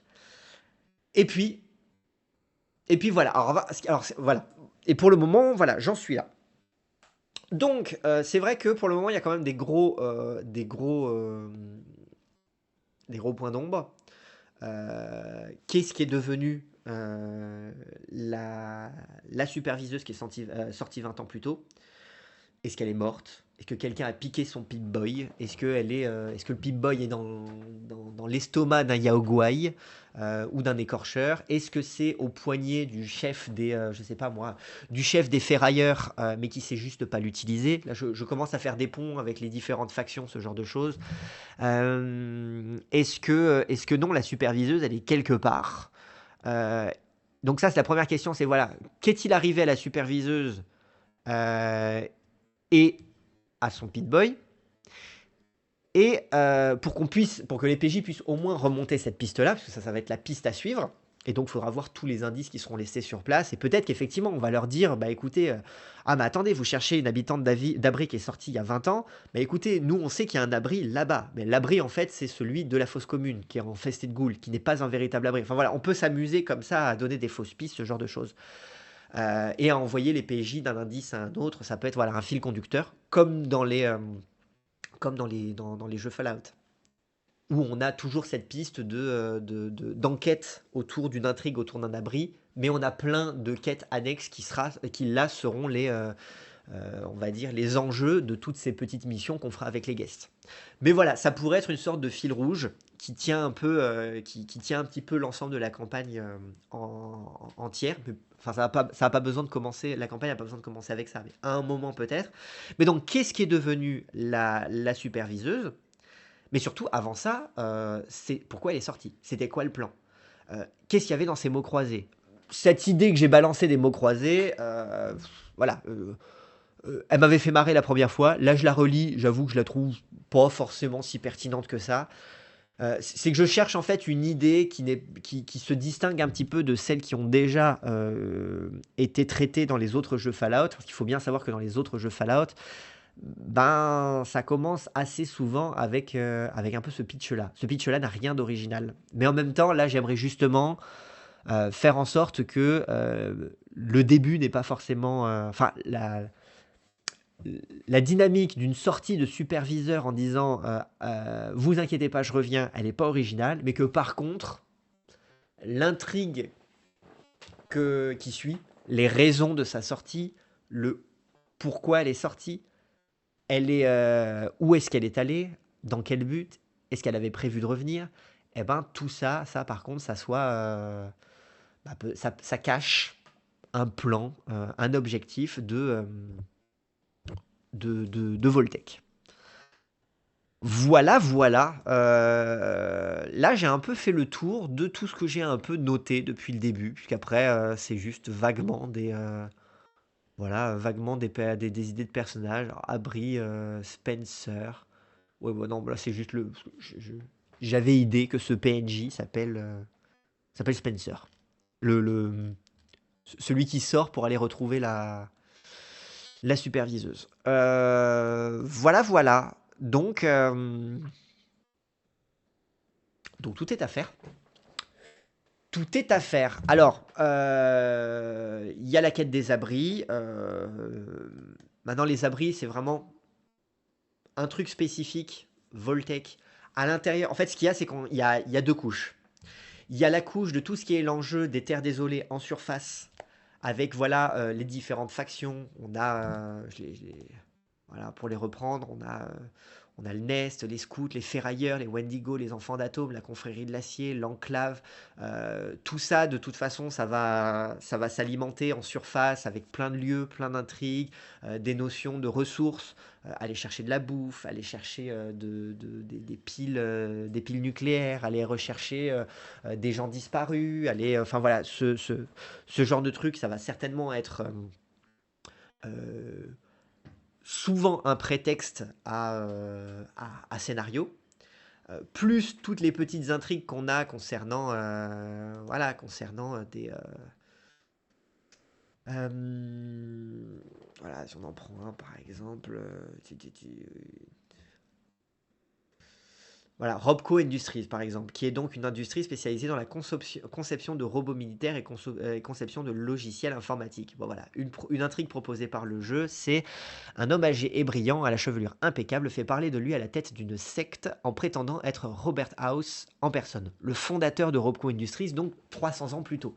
Maniant une technologie qui passerait sans problème pour de la magie, il promet d'unir les peuples et d'instaurer une nouvelle ère de paix et de prospérité. S'agit-il vraiment de Robert House? La vérité a-t-elle une quelconque importance? Bon là, on voit que clairement, les intrigues qu'ils ont sont pas juste de la quête FedEx. À chaque fois, ce sont des intrigues où on peut imaginer faire complètement une campagne dessus. Donc, si on cumule à la fois de la quête de ressources, de l'exploration et des intrigues un petit peu comme ça avec des gros enjeux, il y a clairement de quoi faire. Voilà, par exemple, US Robotic Disposal, c'est spécialisé dans le démantèlement et recyclage de robots obsolètes. Si on prend une quête, voilà, le nom du site décharge S. Ah ouais, mais ça c'est propre à Fallout 4 et à Boston. Bon, voilà. Un groupe de techniciens d'élimination des déchets en tenue de protection NBC arrive en ville, se vantant de nettoyer les composants nucléaires et autres matières dangereuses à des tarifs élevés. Engagés pour assurer la sécurité des travailleurs sur le terrain, les PJ remarquent que leurs méthodes de recyclage font dangereusement penser à un atelier d'assemblage de super-armes. Bon, voilà, il y a plein d'idées, d'intrigues que propose le jeu, donc il suffit juste de piocher, de piocher allègrement là-dedans, donc c'est pas ce qui manque. Mais voilà, même pour les abris, on a un virus informatique a infecté les robots d'un abri proche et leur comportement est devenu celui de ghouls sauvages. Ces prédateurs de métal déciment les voyageurs et les communautés de la région. Les personnages doivent entrer dans l'abri et trouver un moyen d'installer un nouveau virus, lequel outrepassera les commandes du code ghoul. Ce qu'ils trouveront entre les murs d'acier dépassera tout ce qu'ils peuvent imaginer. Bon voilà, bon, ça c'est des intrigues aussi pour, voilà, pour d'autres idées d'abri. À voir nous sur ce sur quoi on part. Donc là, ce sont des idées d'intrigue, on n'est pas obligé de les utiliser, on peut en utiliser certaines, toutes, aucune, à voir. Mais voilà, mais on a donc deux couches. On a les intrigues liées à ce qui se passe en surface, avec les quêtes de ressources, les guerres de factions, l'exploration, toutes les bestioles aussi, parce qu'on n'a pas trop parlé, mais forcément, une invasion de bestioles, une invasion de, je sais pas moi, de rats de scorpions, de rats de taupes, de toutes ces saloperies, de super mutants. Tout ça, forcément, ça va créer plein de petites intrigues. Et donc tout ça, c'est pour ce qui est à la surface.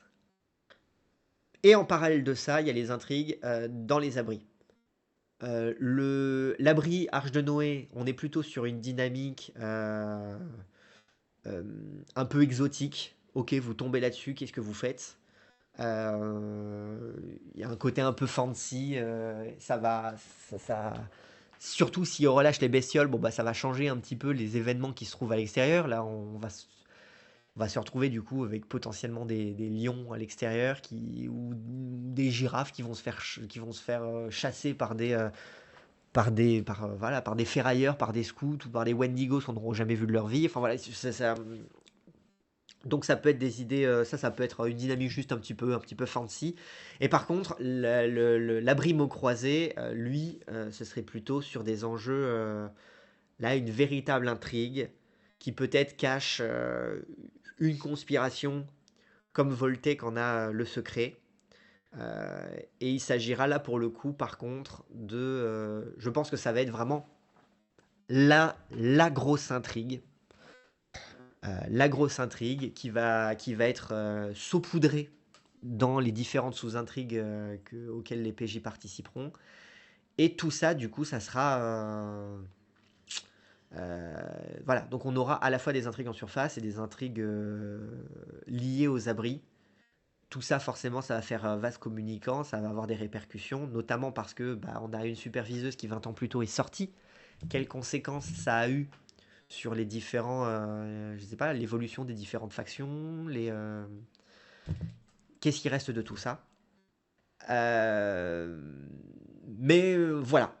Donc voilà, vous avez là maintenant, vous avez à peu près la mise à jour de toutes les informations. J'ai pas grand-chose en tête de plus à rajouter concernant. En fait, concernant la situation. Voilà, je sais pas ce que vous en pensez, si ça vous stimule, si ça vous donne des idées, si je dis, là on aura fait 2 lives aujourd'hui pour établir toute la situation. Mince, j'ai oublié d'enregistrer. Il va falloir que je télécharge le stream pour le récupérer tel quel. Mince, j'ai oublié d'enregistrer. Euh, mais voilà, vous avez un tour d'horizon de tout ce qui a été listé pour le moment. Je sais pas si si ça vous inspire et si vous avez des choses à en dire. J'arrive juste à temps pour la fin. Al, je t'avais pas vu, je t'avais pas vu partir.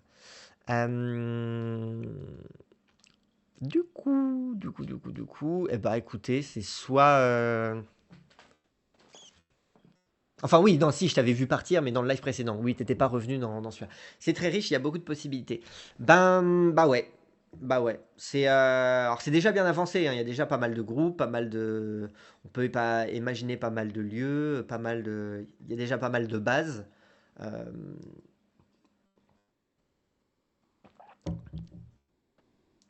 Mais voilà. Je pense que... Attendez.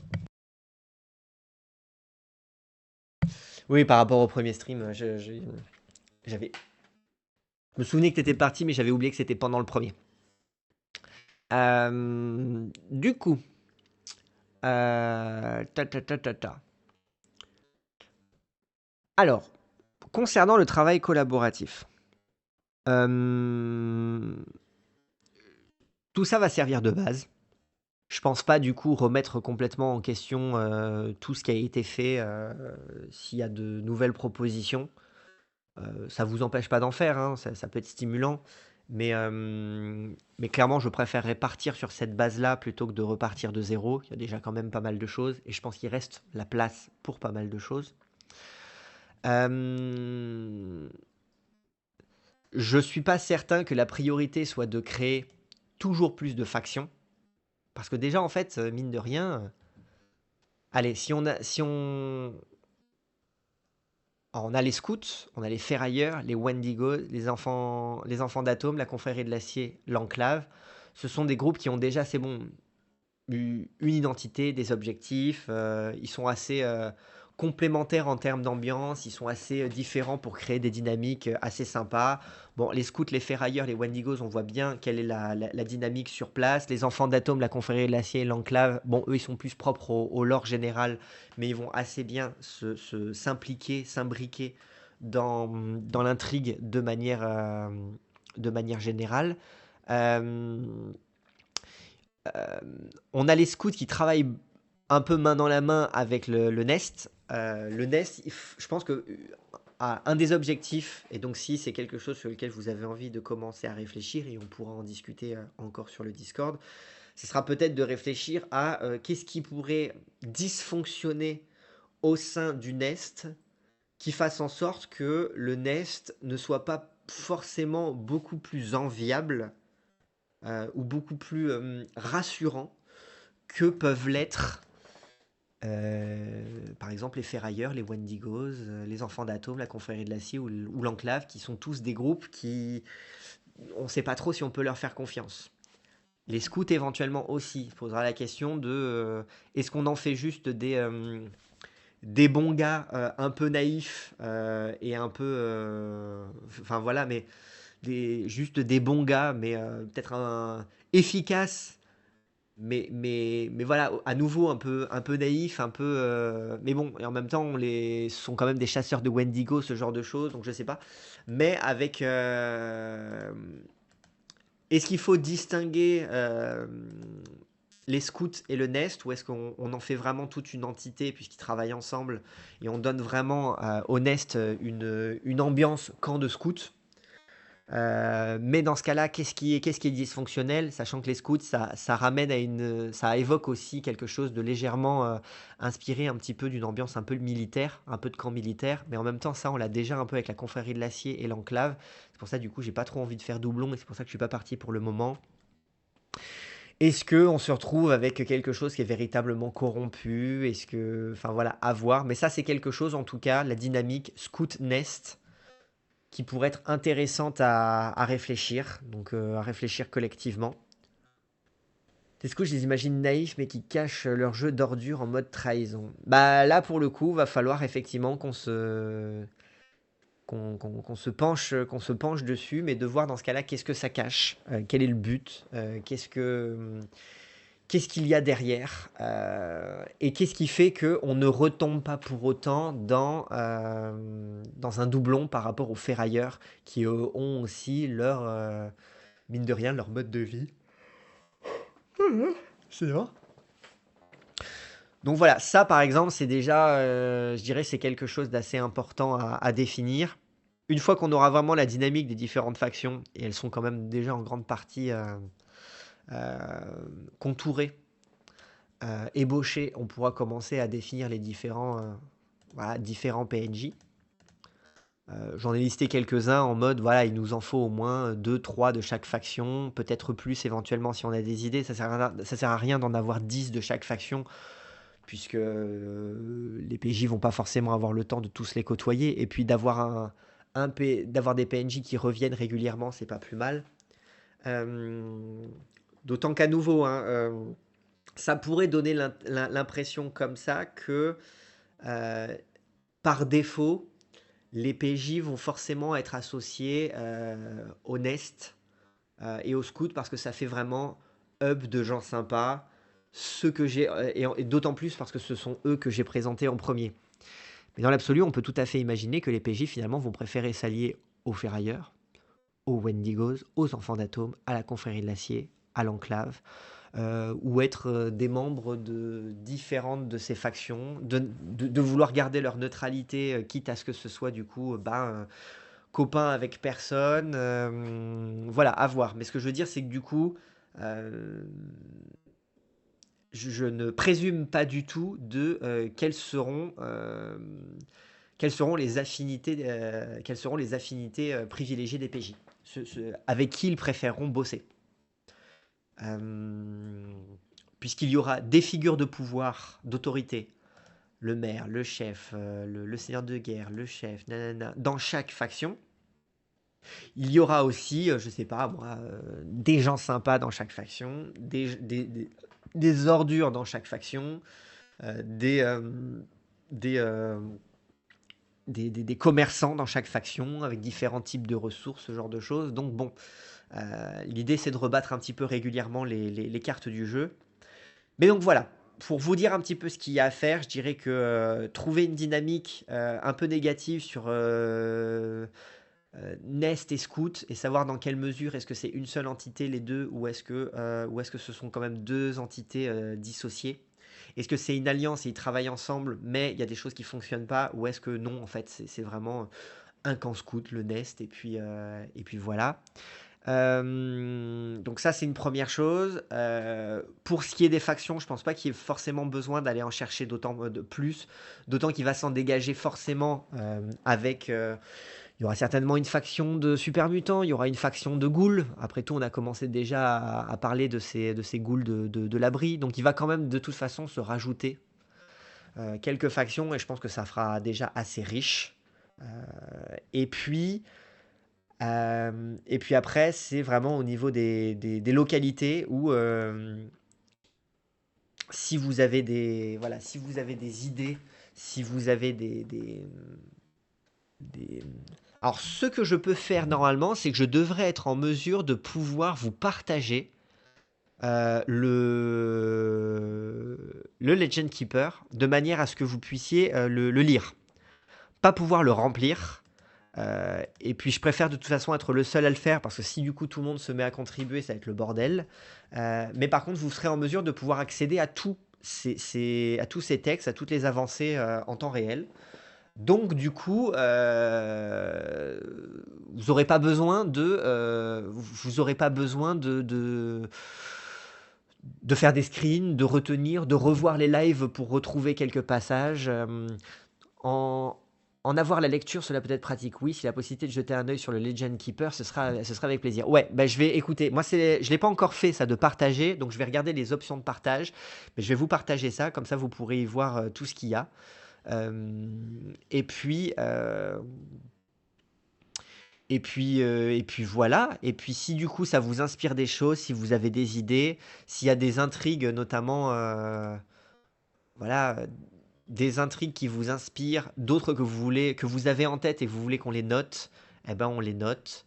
Et puis ensuite on verra. Et puis l'idée ensuite, c'est comme c'est du bac à sable, il n'y aura pas forcément d'ordre dans lequel vont se jouer les intrigues. Ça sera peut-être juste du OK, là on réunit une table, on a quoi à la table comme type de personnage? Qu'est-ce qui pourrait, quelle intrigue pourrait leur aller? Surtout que là on a des guests qui sont disponibles pour, je sais pas, 2, 3, 4 parties, donc il nous faut un truc qui fait à peu près cette durée.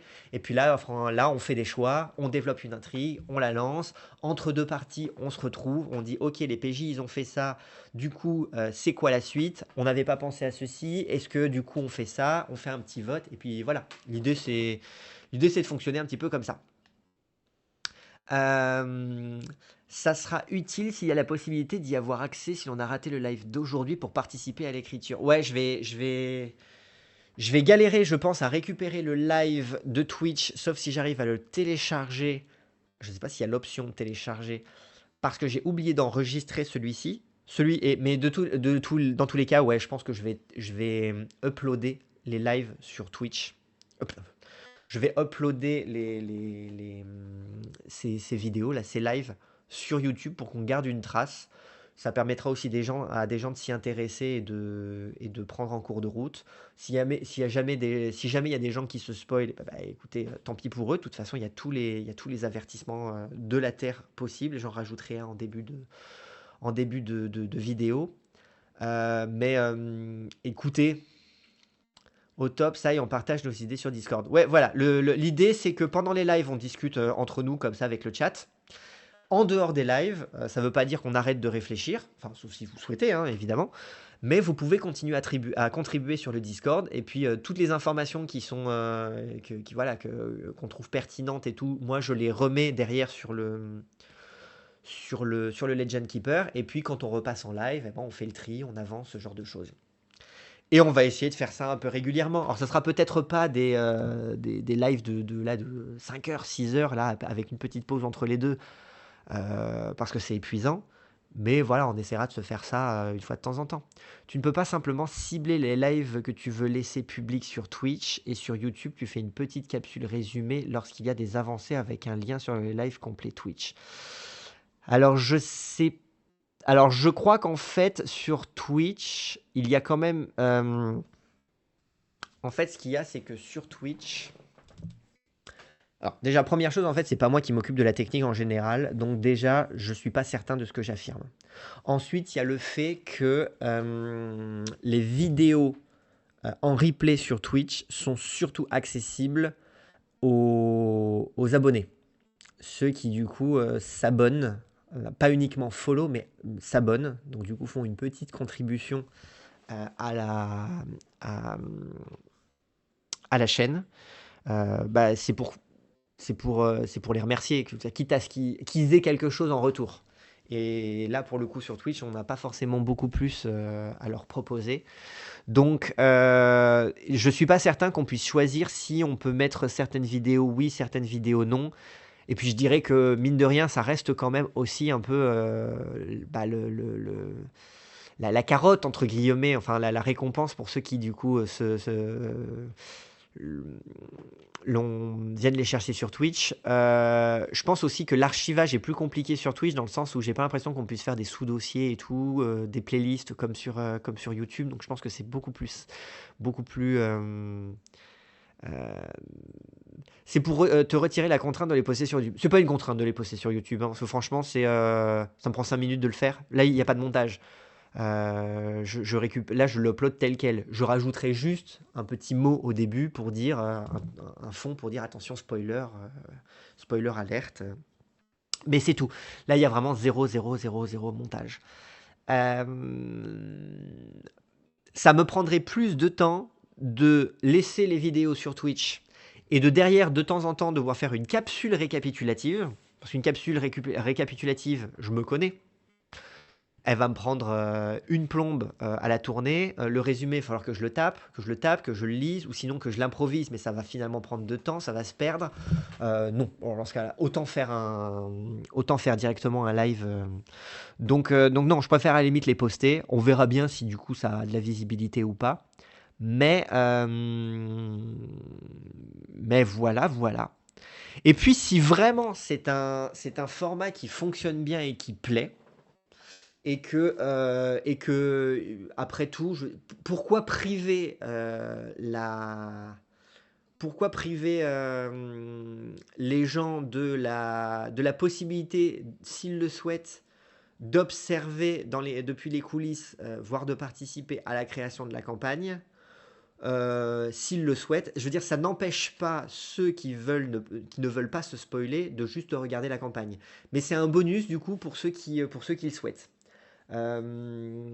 Peut-être que pour d'autres campagnes, ça sera uniquement, je sais pas, peut-être que c'est quelque chose que je vais faire sur, je sais pas moi, sur Cyberpunk, mais peut-être qu'à ce moment-là, ça sera uniquement, comment dire, euh, ça sera peut-être uniquement pour les tipeurs. Peut-être que c'est quelque chose, parce que ça, au lieu de le faire sur Twitch, ce serait possible de le faire sur Discord. Mais à ce moment-là, uniquement pour les tipeurs, par exemple, histoire de faire en sorte que les tipeurs, ils aient quand même quelque chose en récompense pour les remercier. Donc, faites des dons Tipeee, les gens. Bah, c'est pour encourager aussi un peu. L'idée, c'est pas que vous le fassiez en échange de rien ou juste parce qu'on vous le demande. Mais c'est sûr, ça aide un peu la chaîne. Vous voyez bien, du coup, c'est quand même du temps à y octroyer. Et donc autant Fallout, comme ça va être avec des guests, avec plein de chaînes, etc., le fait de l'ouvrir à un maximum de gens, pas de souci. Mais par contre, par exemple, sur Cyberpunk, qui est aussi en cours d'écriture, pourquoi effectivement ne pas le faire pour les tipeurs en particulier. Et donc ça, ce serait vraiment sur playlist privée, en VIP, etc. Comme ça, voilà, il y aurait Fallout pour ceux qui veulent s'en contenter, et puis il y aurait plus de campagnes pour ceux qui veulent aller plus loin. Et puis pour ceux qui de toute façon ne veulent pas se spoiler, eh ben, pas besoin de regarder. La campagne Fallout s'annonce prometteuse en vrai entre les guests et la participation du chat. Ouais, hein, c'est enthousiasmant. C'est enthousiasmant. Ça va demander pas mal d'organisation. Et j'espère que du coup, le travail organisationnel que ça va me rajouter sera compensé grâce à vous par le travail d'écriture que vous allez m'aider à effectuer. Parce que si au final ça me rajoute du travail, mais que ça ne ça m'aide pas beaucoup, eh ben ça aura été un mauvais pari. Ça aura été un mauvais pari. Mais non, on va miser sur le fait que ça va stimuler et on verra bien ce que ça donne. Écoutez, voilà. Je vais me débrouiller pour télécharger ce live et le reposter sur YouTube avec le précédent, qui lui est déjà plus ou moins prêt, pour le mettre à disposition du plus grand nombre. Je vais essayer de me débrouiller pour rendre lisible le projet Legend Keeper pour que vous puissiez y accéder. Le Discord reste accessible pour tous ceux qui souhaitent contribuer entre les sessions live. Et puis continuer à récolter des idées. Voilà, la suite de la conversation va se continuer sur Discord. Et puis on se retrouvera bientôt pour un prochain live. Ça tardera peut-être pas, hein, peut-être pas ce week-end, mais dans le courant de la semaine prochaine. Ça vous laisse le temps peut-être de digérer un petit peu toutes ces informations. Moi, de revoir peut-être un petit peu l'overlay pour intégrer directement le chat dessus. Ça sera plus lisible pour les replays. Et puis banco. Écoutez, je vous laisse 1 ou 2 minutes si jamais il reste des questions pour y répondre avant de rendre l'antenne. Et puis sinon, eh ben, écoutez, j'irai me reposer j'irai me reposer en fait. J'irai me reposer la voix et la gorge. Parce que mine de rien, c'est quand même long monologue depuis quasiment 10 heures ce matin. Et puis en espérant que tout ça vous soit utile, que ça vous permette d'autant plus de comprendre comment les choses fonctionnent, j'ai essayé d'être le plus transparent possible dans les échanges qu'on avait sur le Discord ou lors des FAQ. Mais là, vraiment, là, vous voyez vraiment précisément comment les réflexions se font. Là, vous le voyez d'autant plus dans le cadre de réflexion que je fais tout seul, puisqu'il y a aussi les campagnes qu'on écrit avec Théo. Brancalonia et Vampire la Mascarade. Alors le système de prise de notes c'est pareil, et puis c'est moi qui le gère, mais on se met à l'audio et puis en fait on réfléchit à voix haute de la même manière que là ce qu'on fait avec vous. Mais voilà, au top, merci, à la prochaine. Une idée de quand ce sera précisément non. Et puis pour le coup, je suis pas certain pour le moment de vouloir en faire un rendez-vous aussi régulier que les lives, dans le sens où là j'aimerais le faire un petit peu plus en mode allez, là j'ai envie de m'y mettre, je m'y mets, mais que ce soit pas une contrainte. En mode, bah là j'ai pas du tout, je suis pas inspiré, mais parce qu'on a dit qu'il y avait live, il fallait faire live. Que ce soit un peu plus chill, puisqu'en plus c'est un live en plus de la campagne, de la campagne qu'on a en cours. Donc je pense que ça sera vraiment pour le coup un peu en mode sur un coup de tête. Je veux dire, si à un moment je vois qu'il y a une émulsion dans le Discord, il y a plein de gens qui sont motivés, allez je me chauffe, on part en live. Des fois, ça peut être, bah écoutez, je me connecte en live et puis on verra bien s'il y a des gens disponibles. Et puis sinon, c'est pas grave, je structurerai mes notes. Il se passera peut-être pas grand-chose dans le chat, mais voilà, ça fera acte de présence et puis ça aura le mérite d'exister. Dans tous les cas, alors des fois, je vous préviendrai, peut-être du jour pour le lendemain, les demain matin on stream ou demain soir ou j'en sais rien. Et puis des fois, ça sera pas prévu, ça va être improvisé. Allez là, pourquoi pas. Donc je peux pas du tout vous anticiper, ça sera improvisé.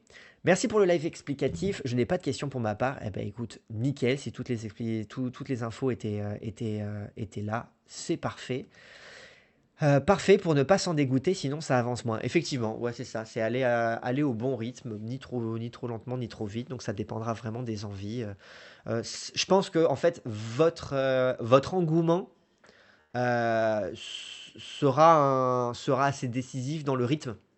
Si je vois que c'est alimenté en idées, eh ben, régulièrement, je pense qu'il y aura il y aura des lives pour synthétiser tout ça, prendre des notes, en discuter. Si je vois qu'en fait on est à un rythme un petit peu plus pépère, eh ben, les lives se feront aussi à un rythme un peu pépère. Voilà, pas de pression. Oui, c'est très bien de faire en fonction des envies et des besoins. Oui, voilà, puis des envies et des besoins de tout le monde. Bah écoutez, si vous n'avez pas plus de questions, je dirais nickel, prenez soin de vous. Merci à tous ceux qui nous ont rejoints pendant ce live, à tous ceux qui voilà, ont eu la curiosité de passer sur la chaîne de la Cour des Miracles. N'hésitez pas, comme vous êtes nombreux à l'avoir fait, à follow la chaîne, c'est adorable. N'hésitez pas à jeter un œil à la chaîne YouTube. Vous verrez qu'il y a beaucoup de choses à votre disposition sur la chaîne YouTube, puisqu'on a beaucoup de campagnes. Autant celle-ci, elle est en cours de création avec vous, autant il existe d'ores et déjà plein d'autres campagnes, d'autres jeux de rôle, à raison d'une partie par semaine depuis un peu plus de 2 ans. Donc autant dire qu'on a plus d'une centaine, 120 ou 130 vidéos à disposition, de campagnes aussi diverses et variées que du Brancalonia, du médiéval fantastique, inspiration folklore italien, où on joue des traînes la Grolle, pas les héros, mais plutôt ceux qui n'ont pas réussi le casting. Folklore italien, contes de fées, etc. Épopée mythologique. 3 saisons d'ores et déjà, et bientôt on reprendra la quatrième, là durant l'hiver. On a une première saison de Colt et Crapule qu'on prévoit aussi de reprendre rapidement. Là, c'est du western, ambiance Deadwood et Red Dead Redemption. On va reprendre la saison 2 normalement dans l'année. On a aussi du Hogwarts, du Harry Potter dans le setting de Hogwarts Legacy. Campagne maison, tout ça ce sont des campagnes bec à sable maison, hein, pas des scénarios du commerce. Donc Hogwarts saison 1 aussi disponible, beaucoup de mystères et on essaye d'emmener l'univers de Harry Potter à la fois dans des choses qu'on connaît parce que c'est sympa et en même temps essayer d'amener des intrigues un petit peu nouvelles, un petit peu différentes. On a du Vampire la Mascarade actuellement en cours. On a 2 saisons de Vampire la Mascarade. Donc si vous aimez le monde des ténèbres, n'hésitez pas à y plonger avec nous. On est encore en cours de diffusion. La 2e saison n'est pas tout à fait terminée. Et puis du coup, à venir sur la chaîne, on a aussi des formats un petit peu plus courts, hein, du Lovecraftien notamment. On a du Star Marks. On est allé jouer aussi chez plein d'autres chaînes. Donc on a plein de contenus. Et puis à venir, et bah, du coup, ce Fallout qu'on est en train de proposer, de commencer à réfléchir. Je commence à fatiguer là. C'est dur de même finir mes phrases. Et aussi dans l'année ou peut-être à plus long terme du cyberpunk. Donc voilà, restez, restez connectés. On est sur Discord, donc n'hésitez pas à nous rejoindre sur Discord, communauté très sympathique, de plus en plus nombreuse, active. Il y a plein d'easter eggs, de secrets, de tournages, de coulisses, de fan art. Merci à tous, merci à tous ceux qui nous rejoignent sur Discord. On est aussi sur Instagram, présent sur Instagram pour communiquer les nouvelles, etc. Donc voilà, vous pouvez nous suivre sur toutes ces plateformes, sur Twitch pour les lives, sur YouTube et sur Spotify pour les replays. Et voilà, j'en ai fait le tour. Un beau programme, nous dit Valéro Benoît. Eh ben top. Avec plaisir, il faudra que je regarde la rediff pour attraper les wagons, mais le projet donne très envie, ça va être cool. Bah écoutez, je suis super content que ça vous enthousiasme. Hâte de continuer et réfléchir avec vous. Écoutez, allez, ça y est, c'est bon, on rend l'antenne. Je vous souhaite une bonne après-midi, une bonne fin de journée, un bon week-end. Et puis à très bientôt à la Cour des Miracles.